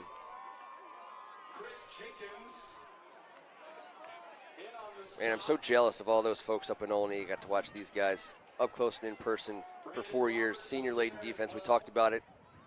They are every bit the championship defense that you would hope to have a chance to see. Completely on display as we watch. 2nd and 6 for the Cadets. 2 wide. Option out to the right. That's Colby. That's the play that always makes you nervous, Kevin. When they go with the option, it's been put on the ground a couple times this year. Oh, yeah. Chris Jenkins picked one up and took one into the end zone. But when you got man coverage across the board, it's a play you have to show. You have to. How about your boy Brandon I Roberts? I was not an option quarterback, and when we played you guys, St. John's, back in the day, and you went zero pressure and brought all the, all those blitzes and stunts, even I had to go a little bit of option, which wasn't very often.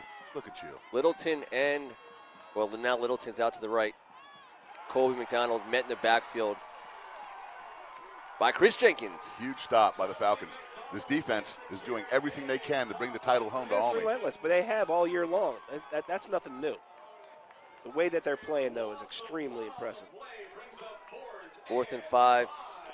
Coach Kaz will send George Alvarez out to punt. That's Chris Jenkins just eating up space, making a play.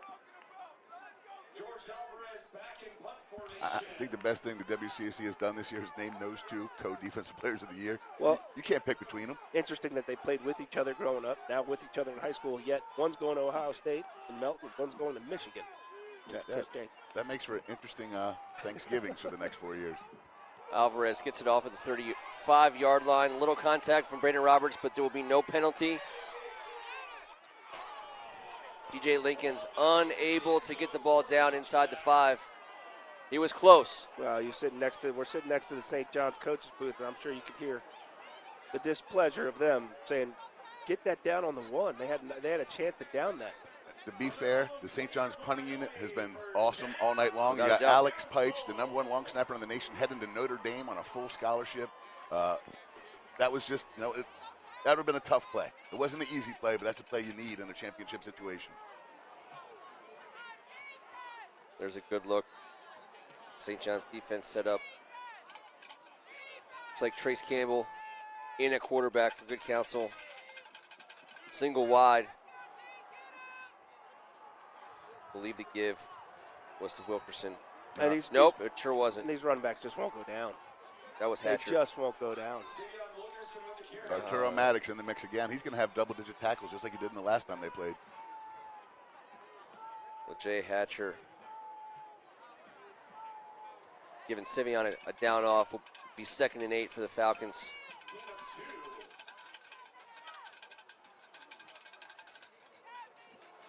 Another give to Hatcher. MJ Sherman showing why he is a 5-star premier talent heading to Georgia. He closed on that. I mean, like I said, a 4-5 guy. He's quite an athletic specimen. Rohan Davey, Arturo Maddox getting in the mix.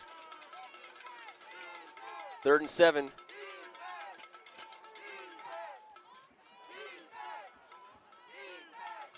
Field position at a premium right now, getting late in the 3rd quarter. Trace Campbell looking to see what he sees. He's going to keep it. And he'll be short of the 1st down. It'll be 4th and 2 for the Falcons inside their own 30. See how long Coach Stefanelli takes to think about this. Not very long. Yeah, not a question. Be curious to see the punting style here again, Ken. We're going to angle this one out of bounds from the near side. Whatever Arago does, he's doing it on purpose. I just want to tell our viewers that. You let him just get his foot into this. We've seen him get his foot into it. He's got 60 yards in him. No, he's got the win against him. He's got the win against him. And you don't want to outkick the coverage that you need against Jamar Curtis.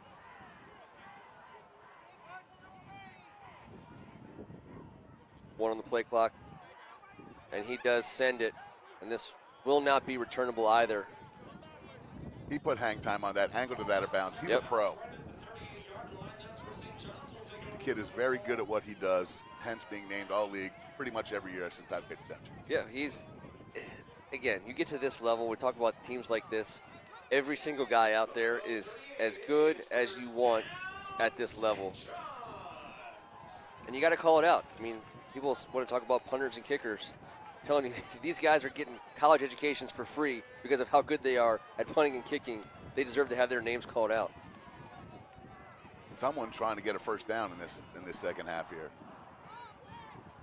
St. John's goes to work, 1st and 10. High snap.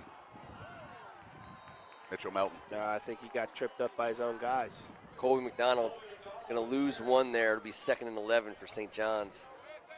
I tell you, that offense has been moving backwards as of late.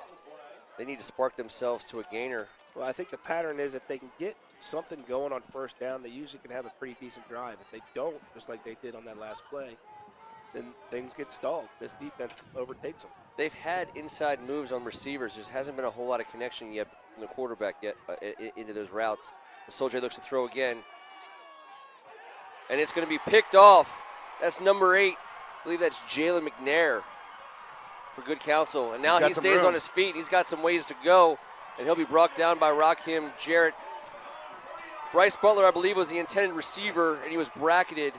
McNair came underneath the route. We'll get a better look at that here. Well, it was well covered. Very good job on the back end for good counsel, having all areas.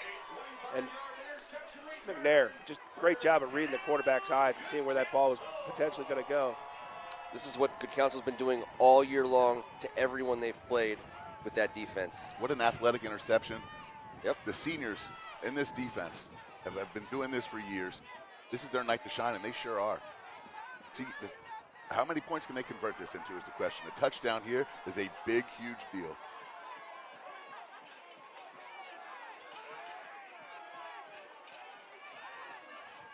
Chase Williams under center. Hand off to Sivion Wilkerson, who gets through an arm tackle at the line of scrimmage, and he's got first down yardage. The Falcons will have 1st and 10 just inside the 15 of St. John's. He just runs with a purpose, and obviously the purpose tonight is a championship. I just see a little extra juice in his step tonight. Is this the tape you need? Right here, right there is the juice that I'm talking about. That's what college coaches love to see. Third quarter in the books, guys. Yep. We got a 7-7 game. St. John's, good counsel in your championship. Tied up, this time saving us from the last second drama. We're going to get it all night long. Good counsel driving, thanks to another defensive turnover. And we'll get another set of highlights from Shulman Rogers. Thanks again, presenting sponsors, Mike, Carl, and Aaron. And there's Sean Aaron getting through the line of scrimmage. That was going to be what we thought the big momentum change at the beginning of the second half that was going to really help good counsel, but then they stalled down there with the fumble on the next play. There's Caleb Dennis. And then this is just good counsel doing what good counsel does best. Taking the ball away, giving your offense an opportunity with a short field, punch it in. Landon Tangwell. And that's where we start the fourth quarter. That left side of the line. And here's Soljay. I want to say were both picks with Bryce Butler as the intended receiver. Yeah, I agree. They were trying to get it to him both times. I don't think Soljay saw that under coverage right there. Yep. Fourth quarter getting underway. Chase Williams under center for good counsel. We got a flag. Good counsel is telling us it's on St. John's, and they are right. That'll move the Falcons up 5 yards. Inside the 10-yard line, guys. 1st and 5 for the Falcons offense. They can get a first down inside the 5.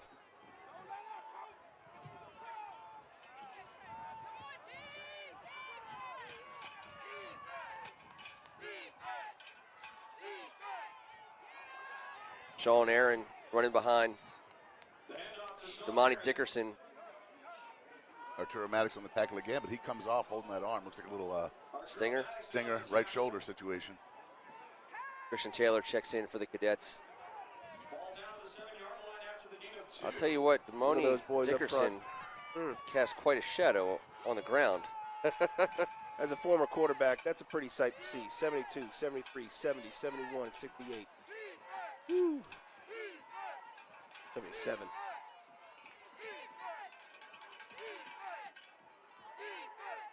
Looks like they're looking to the left here. Sean Aaron steps out to the left. He's going to get met. Tyze Johnson unable to bring him down initially. Yards after the contact. That's close to first down territory. It'll be 3rd and short.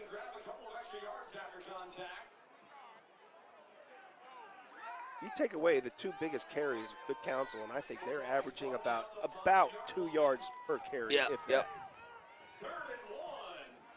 Cadets are looking for someone to make a play here. Like I said, they've given up 1 touchdown in the 4th quarter in 5 WCAC contests, and last week it was from the 1-yard line after the 3rd quarter ended. So, uncharted waters.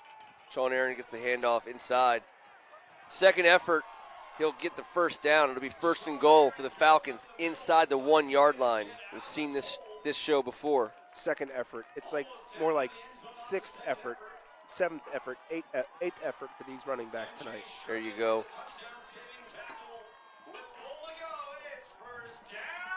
And Landon Tangwall also giving all that effort. Yep. Leading the way. Dickerson Aaron in the backfield. Aaron gets the handoff. Not a clean handoff, but he's in for a touchdown. There's the signal from the referees. Good Counsel takes the lead for the first time tonight. Well, that's how you capitalize on a big turnover. The Good Counsel student section loving every second of that. They got themselves a lead. In a game where every point is so crucial. That guy's wearing shorts. That kind of a turnover, short field, and being able to punch it in now puts the pressure on St. John's to counterattack.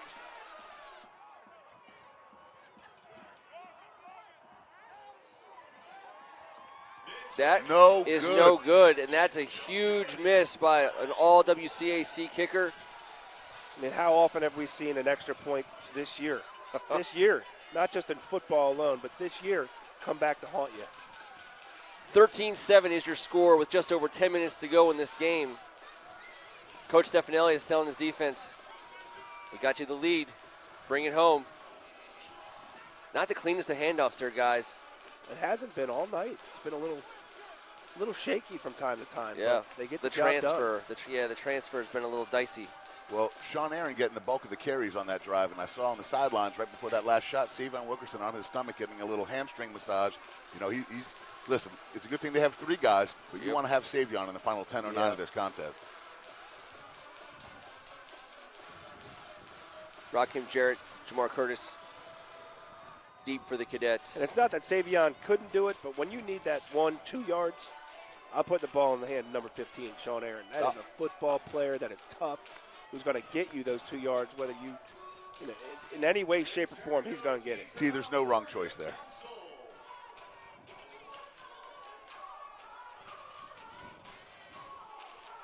This ball's getting put maybe through the goalpost. Yeah, that flag is whipping down there. The wind's blowing. Blows the ball off the tee. Well, you don't want to have to put a holder down, right? It pretty much takes a guy out of coverage. But this kick should have no problem making it into the end zone. That'll be returned. Rakim Jarrett at the 1 yard line. This is the 15 at the 20. He's got a little daylight. He'll make his way up to about the 26 yard line. Call it the 27. Better than a touchback. Going back to the regular season contest, St. John's in the 4th quarter with their back against the wall was able to get it done. Rakim Jarrett was the guy that did it. They got to get something going here on offense. Jackson Stefanelli, he's been all over the place on special teams tonight.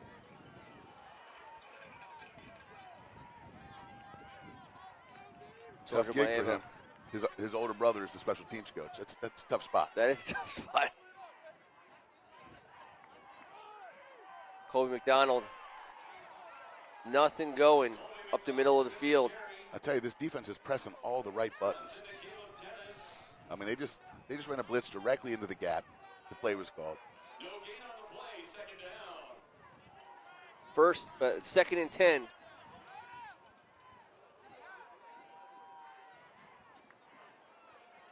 Let's see what St. John's has to answer that pressure up front.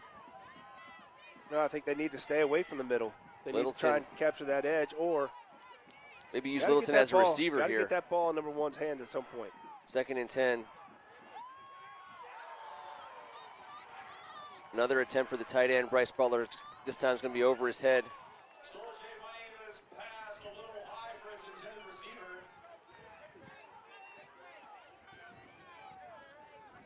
Third and 10. As bad as 3rd and 10 sounds, it's still the best third down yardage that they've had in a couple tries. Yeah, you don't want to be in 3rd and 10 against this defense. Now, I'd actually be surprised if they bring a whole lot of pressure on this. I think, again, this is where they maybe lay off a little bit, keep everybody in front. Don't get beat on a one-on-one or something like that. Yeah, Get Antoine in space. definitely St. looks like John's they're going to in take a timeout here and talk about it. I believe that's their second timeout of the second half. Looked to me like they're coming out in a zone defense.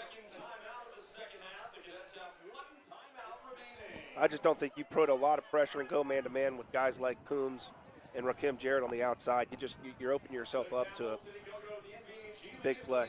Want to say special thank you to a family that knows a little something about defense. Speaking of, on such a big defensive night, the Pettibone family providing the best in home security in the D.C. area for quite some time, not just at the home level, but also at a place we like to call RFK, going all the way back. We want to say thank you to the Pettibone family. 1-800-284-CRIME, 301-858-0820. Pettibone Alarm Company. Defense, family tradition. Well, you couldn't pick two better defenses to go along with our defensive sponsor. St. John's with 10 yards to go here to keep this drive alive. Caleb Coombs in motion. They brought 6. They got a screen. Coming back to Rakim Jarrett. Now, he's got enough for the first down, and it was a matter if he could make it more than that. That's the first down for the Cadets. You guys, when that ball came out, you knew right away he had the 10. It was a matter of whether or not he was going to get the other 70. This is like basketball. Excellent timeout by Coach Casamento. He comes to a screen. They bring 6-man pressure. Soldiers gets rid of it to the right guy. Great blocking up front, well executed. Well, they maybe brought a little bit more pressure than they normally would because they started out, took the timeout, maybe noticed that they were in zone, so they switched it up on defense. St. John's 1st and 10. 43-yard line. Antoine Littleton in the backfield. And he gets the inside carry, and he'll move it for a yard. Not a lot of places for him to go. We've said this all year long. If you're going to stop the bus, you got to stop it before it gets started. That pressure got into him before he could get on track, and then hit the gas pedal. That's how you got to stop number 7. Also, when you're talking X's and O's, watch this good Counsel defensive line, how they shift from time to time right before the snap of the ball. Just confuses you. Right before they snap the ball, as an offensive lineman, you know where you're supposed to go. You know where your man is. But then when they shift, you got to change everything in a split second. The accordion stem. They fan out. They get tight. Trying to keep St. John's on their toes. 2nd and 9 for the Cadets. There it goes again. Soldier and Littleton. Everyone coming from Maeva. He gets the gonna be a ball flag. away. That's going to be a flag. Bryce Butler was within maybe Well, good Counsel's asking 12 for yards. the flag, and I don't see the flag, though. They haven't thrown it yet. They're definitely There looking it for is. it. There you go. That's about the latest flag I've ever seen. Lost it down. Tough call. I think they rushed 34 players on that down, it looked like to me. If we get a replay, we can count them up. That's the old lookout. And the Cadets didn't have a hot read, I guess, on that one.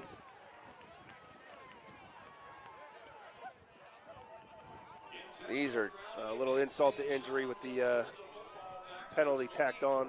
oh yeah, 3rd and A mile. a long, long way for St. John's. 3rd and 29. 3rd and 29. Not necessarily Not the a lot of most of those calls. ideal scenarios. 4 wide for the Cadets. Good Counsel showing coverage on this play as they rush 4. Rakim with the catch. It's going to be a gain of nothing, maybe even a loss of a half a yard. And that'll bring up 4th down for St. John's. Looked like they had someone spying Rakim there, going with him the entire way. And you saw Chris Jenkins slow playing it, waiting for screen or draw. I mean, the defensive game plan has been fantastic. Brandon Roberts getting in the backfield, though, on a 4-man rush. George Alvarez standing at his own 7. Ball bounced beyond midfield, and Good Counsel will take over at their own 45-yard line. 1st and 10 with a 6-point lead, 7 minutes to go in this game as Coach Stefanelli sends his offense back to work. Here comes a steady dose of that 3-horse stable backfield. Looks like Arturo Maddox shook off that stinger. He's back in the mix. Big deal for the Cadets.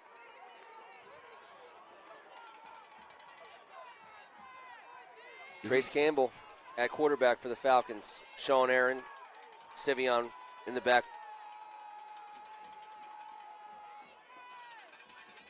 And the give is to Sean Aaron. Savion. You're right, it is to Sevion. Got to switch between the screen and the field. Isaiah Jordan, the senior, Penn commit.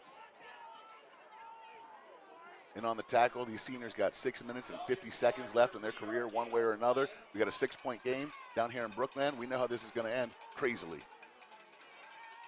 Jalen Dawson out to the right. Yeah, he broke the plane.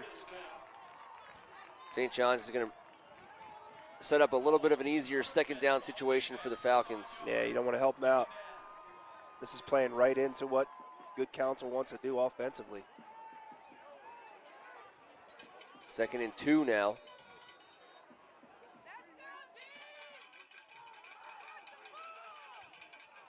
$20 seconds on the play clock. Clock's starting to become a factor here. Tick tock. You know they're running it. 2nd and clock, starting 2nd and 2.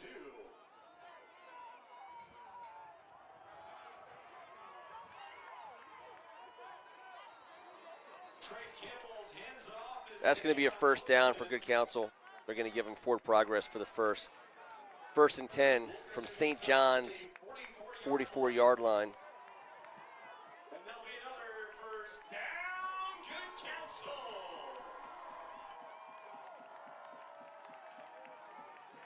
Six minutes to go in the game. They get to the line quick, but no real urgency. They're happy to let the clock run here, guys. Got 10 on the play clock. Trace Campbell in the shotgun.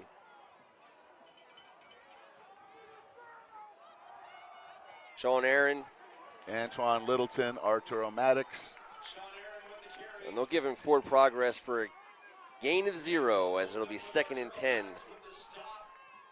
Just inside the 44-yard line. And we will get to the 5-minute mark by the time, just before they snap this ball.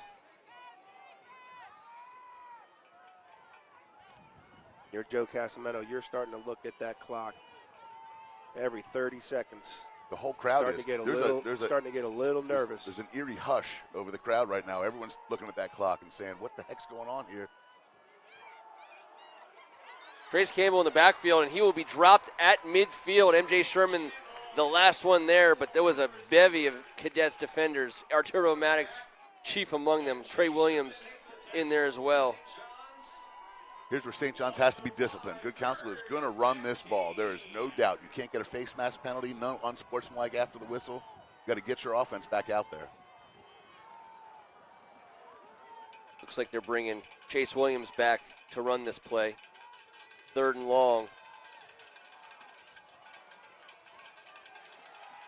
Big opportunity for the Cadets defense to stand up strong. Sivion Wilkerson with a handoff. He goes up the middle. He's about the 45-yard line, and then he will be driven back. Rakim Jarrett in the mix. Sure. And Gary Tangwall Rosemond looking for a call. We'll get 4 yards back up to the 45. And that'll bring up 4th down and about 11. Good Counsel offensive linemen are pleading their case with the referee who's not having any of it. Here it is. St. John's is going to have the ball. About 3 minutes and 20 seconds left on the clock. Jamar Curtis drops back for the Cadets as Arago probably has enough juice to get this into the end zone. High snap. Arago Got a foot he on it. punishes this ball, and it will bounce into the end zone. I have a feeling, though, Kevin, as good as St. John's running game is, you can still run the ball with 3:25, but this is putting a lot of pressure on Sol J. And I think you got to keep Bryce Butler in. You got to use him as an extra blocker, get him on some chips, get him on a couple ends, have that extra blocker in there. Find a way to throw this ball downfield. As Sol J comes out to let everyone know what the play is. 3:25 left. Down 6. Back against the wall. 80 yards to glory for the St. John's Cadets in this championship game. Good Counsel defense standing in their way. Soldier looking to pass. It's a quick one to Jamar Curtis. That is a reception for a gain of about 3 yards. St. John's comes out in an empty backfield, 5 wide. Good Counsel rushes 4, plays coverage. Right man in the right spot. Senior Brandon Roberts with the tackle. Brendan Johnson, I apologize.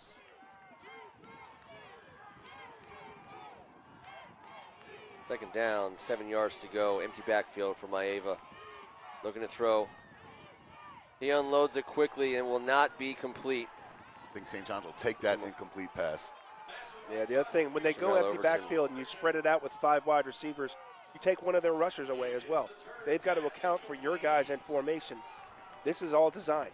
This is all designed to take them out of their pressure game and hopefully find some of those dead spots in that defense through the air. Here's what you got to find number one.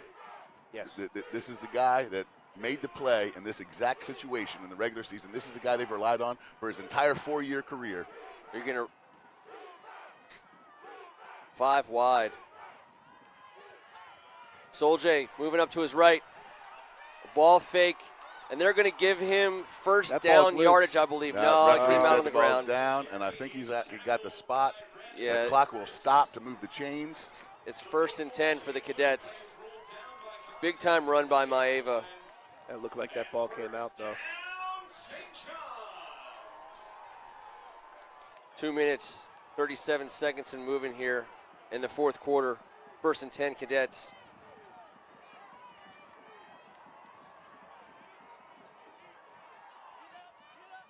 Going to be a handoff on the inside. DeMar Curtis with the carry. The Cadets have one timeout remaining. Got to be. Need a chunk here for the Cadets. Mitchell Melton changes over to the wide side of the field. Another carry for Jamar Curtis up the middle, nothing doing. Gain of 1. 3rd down. 2 shots to get a first down here. What are you reading there? We got a timeout here. This is going to be St. John's last timeout of the game. So Mitchell Melton moves over to the right side. It's almost like they tried to take advantage of that, but the defensive line closed down on him. Yeah, that's a fact. Well, he's the boogeyman. He shows up in your nightmares, and he's all over the place. He's done it all night long. St. John's has to figure out some way to protect Soldier, to give him a chance to find one of these guys, whether it be 4 wide or 5 wide. They got to make a play in the passing game. That's about the last run I think we'll see tonight, depending on what happens. But 3rd and 7, you got to get this first down right now. Well, I think they're going to go 5 wide. That's the best way to get guys on this defense out of the box. You bring in a running back, they can bring a little bit more pressure with that kind of a scenario. I don't think you want any part of that if you're Joe Cosmetto. Put 5 out wide, try to get rid of the ball quick, but to a point where you can get 8 yards, 7 yards for a first down at least. Caleb Coombs, Rakim Jarrett, DJ Lincoln's formation at the bottom of our screen. Empty backfield for Soldier Maeva. 3rd and long for the Cadets. He's moving up. Soldier Maeva on the run. He's got a first down and then some, wow. and he's able to get out of bounds right at midfield. Call it the 49-yard line. First down for the Cadets. That's the as the fastest. clock will stop. That's the fastest I've seen him run all year. Clutch play by the senior leader.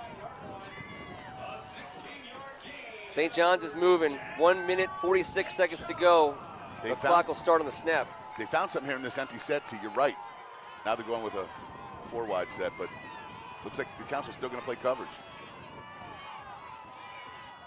Quick hitter on the outside. Josh Gary stepping up.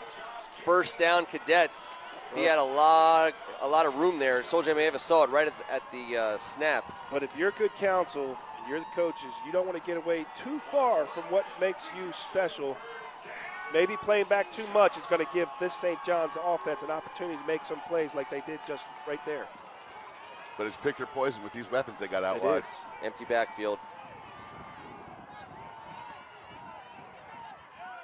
Throw to the outside.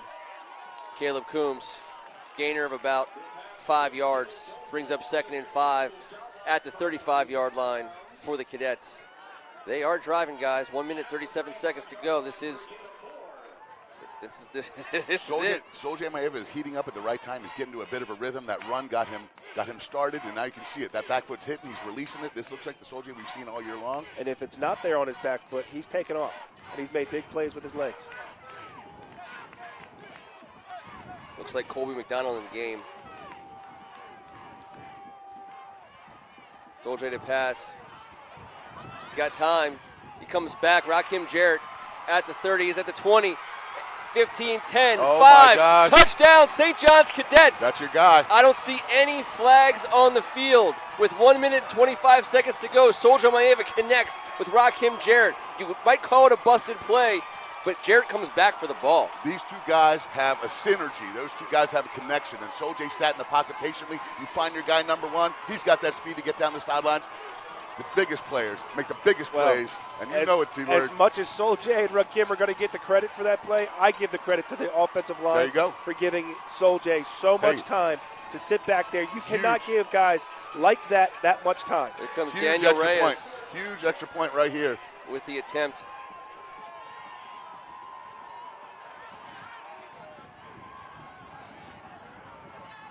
The kick is up. That kick is good. St. John's with a 1 point lead, 1 minute, 25 seconds to That go. was close. That was close. And as much credit as we're given to the St. John's offensive line, when we look at that play again, I believe you're also going to see some wide receivers blocking downfield. Here you go. I believe it was DJ Lincoln. Soldier Maeva with plenty of time. Rakim Jarrett back on the seam, and here goes DJ What a Lincoln. move. Watch this. I think he gets just enough. Yes, he did. Just enough. I mean, that was it. Give DJ Lincoln's the sophomore wide receiver for the Cadets. Slow start to the season from in front of our eyes has turned into a pivotal contributor to a team with 1 point lead in a championship game. You're right, Ken. That's championship football right there. That extra block right there. Him making that extra effort to get Rakim sprung. How about the extra point? Young Daniel Reyes with his brother on the other sidelines. His father in the stands has got to be just chewing his nails down to the bone. What a clutch extra point by the young man. Referee Well, timeout. This is a nightmare scenario, though, for Good Counsel's offense. They are not the type of offense that's built to go We do very have an long injured distance player. and only a minute 25. We're looking for. We hope everyone's okay. I don't see where it is, but the referees have signaled an injured player. If we have an update, we'll pass it along. It looks like everyone's okay from as far as we can see. Here's another shot at Soljay with nothing but time. He comes off 1, 2, and 3 to get back to his guy right there. See his head downfield? Good Counsel has got to be seeing this is a nightmare for them. Rakim Jarrett in the closing seconds of the game they played in the regular season was the difference in yes, that game. Yes, he was, and they didn't bring pressure that entire drive. Allowed Soljay to get into a bit of a rhythm, come back and find the dude, one of the greatest high school football players I have ever seen. I think they're going to wish they did bring a little bit more pressure. However, as we were saying, I think St. John's took them out of that scenario where they could bring a lot of pressure by going, 5 wide. And, from time to time. and guys, here's what we've been talking about it all night. People maybe think it was tongue-in-cheek. People think maybe we were just making sure everyone got some love. No. Vince Arago, the kicker for Good Counsel, is a weapon, and this is a 1 point game. He's good, as we saw in pregame, 47. That means they need to get this ball to With the the wind at 30 his back. They're going the right way for the 30-yard line, Falcons. to the 30-yard line at the least. Rakim Jarrett saying this is how it should be done. This style is identical to none. Number one, making the ball play. He woke up feeling dangerous. That ball will be fielded on the 5-yard line by Good Counsel. And he will be brought down just on the St. John's side of the 20. Call it the 21. 1st and 10 with 1:19 to go. We've been here before, guys. This is about to be a lot of action. They got about 50 yards to go. 50 yards to go for a field goal. This is going to be the longest 79 seconds on both sides. Everyone here. Man, the tension in the air is palpable. This place is just sitting on the edge of their seats. Chase Williams gets the gig. He's a quick throw out to Trace Campbell, quarterback to quarterback, and he'll get out of bounds. Gain of 6, call it a gain of 7. 2nd and 3 for the Falcons as all of a sudden their passing offense springs to life. Well, Good Counsel going with looks like 2-by-2 formation with their wide receivers and just doing a little over-under on the sidelines right now. 1:14 to go. Good Counsel with all their timeouts. Chase Williams overthrowing his intended receiver. Yeah, deep comeback. He had his receiver open. He just threw it a little high. Brings up 3rd down. Well-designed play, well executed except for the pitch and catch. These two teams have played this ferocious schedule to put themselves in the position to succeed in this moment. Here we go. Hand off to Sevion. And he's going to be dropped at the 30-yard line. He's got the Might have got first it. down, He though. might have got it. Yep. It's close. It's measurement They're time going to here. call it. Yep. No, they're going to give him the telling first. Give him the first. But the clock will stop to set the chains. And here goes the clock. It's running again. We're now under a minute. 1 minute to go. The Counsel has all their timeouts left. They have all their timeouts left, and that's about 12 to 13 seconds that just ran off in between plays. Chase looking for the screen to Sevion, and he's got it. And this is a player in space, and he's got a lot of room to run. And here comes Mordecai McDaniel with a little bit of speed. And they have moved the ball a long way. That is a huge first down for the Good Counsel Falcons. That is the X-factor play in the passing game we were talking about on Tuesday night. That is the one that I figured Good Counsel was going to have to reach into their bag of tricks and pull out at some point. And they could not have pulled it out with a screen to their best ball carrier, Savion Wilkins. Look at that. Look at the blocking down the field. He's a superstar. He absolutely is. Down to the 16 with an all-league kicker. They're going to play this close to the vest with 2 timeouts left. How about the sophomore quarterback, Chase Williams, struggling tonight.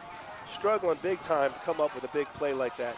Suck in that defensive pressure. Get the ball to your playmaker and let your playmaker make big plays in space. Holy moly. Well, they're definitely within field goal position now. We'll have to roll that Tuesday tape. Sevion with 50-plus yards. Receiving was my X factor. And I'll tell you what, once he broke it on the outside hash, now he's just looking for daylight. And he changed the whole game in the last minute. Chase Williams under center. Hand off to Sean Aaron. He's around the right side. And he'll be brought down by Rock. Just outside the 10, inbounds. Well, Good Counsel's not looking to do anything fancy here. They're going to keep it on the ground. They're going to run this clock all the way down until there's nothing left and give Arago the chance to redeem himself. To win the ship. After missing that extra point.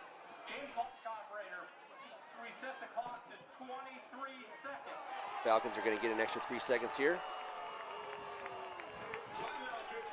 2nd and 5.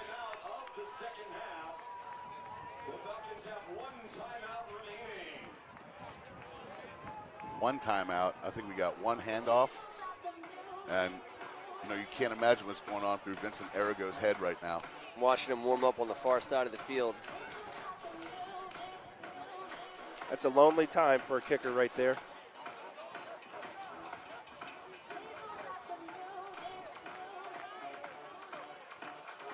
We knew it was going to come down to the final seconds. And there he is. We at First Amendment Sports expect nothing less. And we saw on the earlier extra point, he hit that lob wedge shot. He wasn't trying to, and you said from 50 yards, but he just hit that little high pitch and knocked it in. And I'm not certain what happened on the miss. We didn't see the snap. We didn't see the hold. It's not always on the kicker. Sevion in the backfield. Amani. Trey Williams is going to bring him down at the 15-yard line for a loss. That'll bring up 3rd down. Why isn't the clock running? Clock should be running. They should not have taken the timeout at 18 seconds.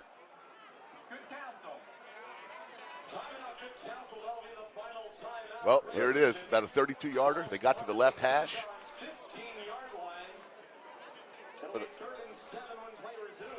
And here he comes, making his way, Sean Doolittle style.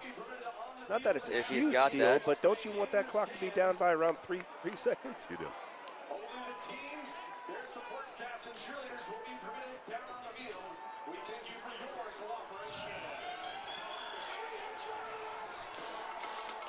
cooperation. 32-yard field goal attempt for the first team kicker. As Good Counsel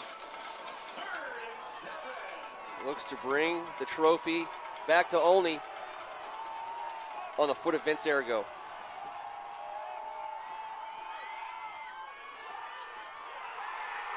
That kick is And up, it's and it good. is good. Good Counsel takes the lead with 14 seconds to go in this game. They're going to get a Don't get a they're penalty. gonna get a 16 to penalty 14. with this celebration. Look at the good council coaches and There's staff. the trying- flag. There's the flag. This is Wow. going to be a penalty. Wow. Wow. Yeah. Wow. This is not good. 14 I know it's seconds to desperate, but go. it's not good.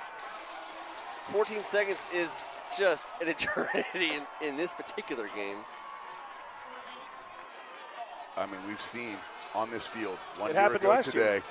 There was a penalty. There was a kickoff return because of an unsportsmanlike penalty from the 25-yard Logan line. Neely, And yeah. Dominic Logan Neely took Yep. it to the house before the famous Hail Mary at the end of the game. Now we've got a situation where Rakim Jarrett, Jamar Curtis, someone's got a chance to run the ball back. But if you had run the clock down to 3 seconds, this game would be over. It's a fact. Man, 2-point game in the WCAC conference final. now do you squib this from the 25? Yes. I don't know why you I would. think you got to squib it. You got to put it on the ground. You do not let somebody catch it cleanly in the air. Now the clock does not start until the ball is touched. Regardless, there should be time left on the clock at the end of this play. Oh, yes. Caleb Coombs, Jamel Overton, 2 up guys. You got Christian Taylor, Colby McDonald. What a hell of a high school football game. Justin Gibson.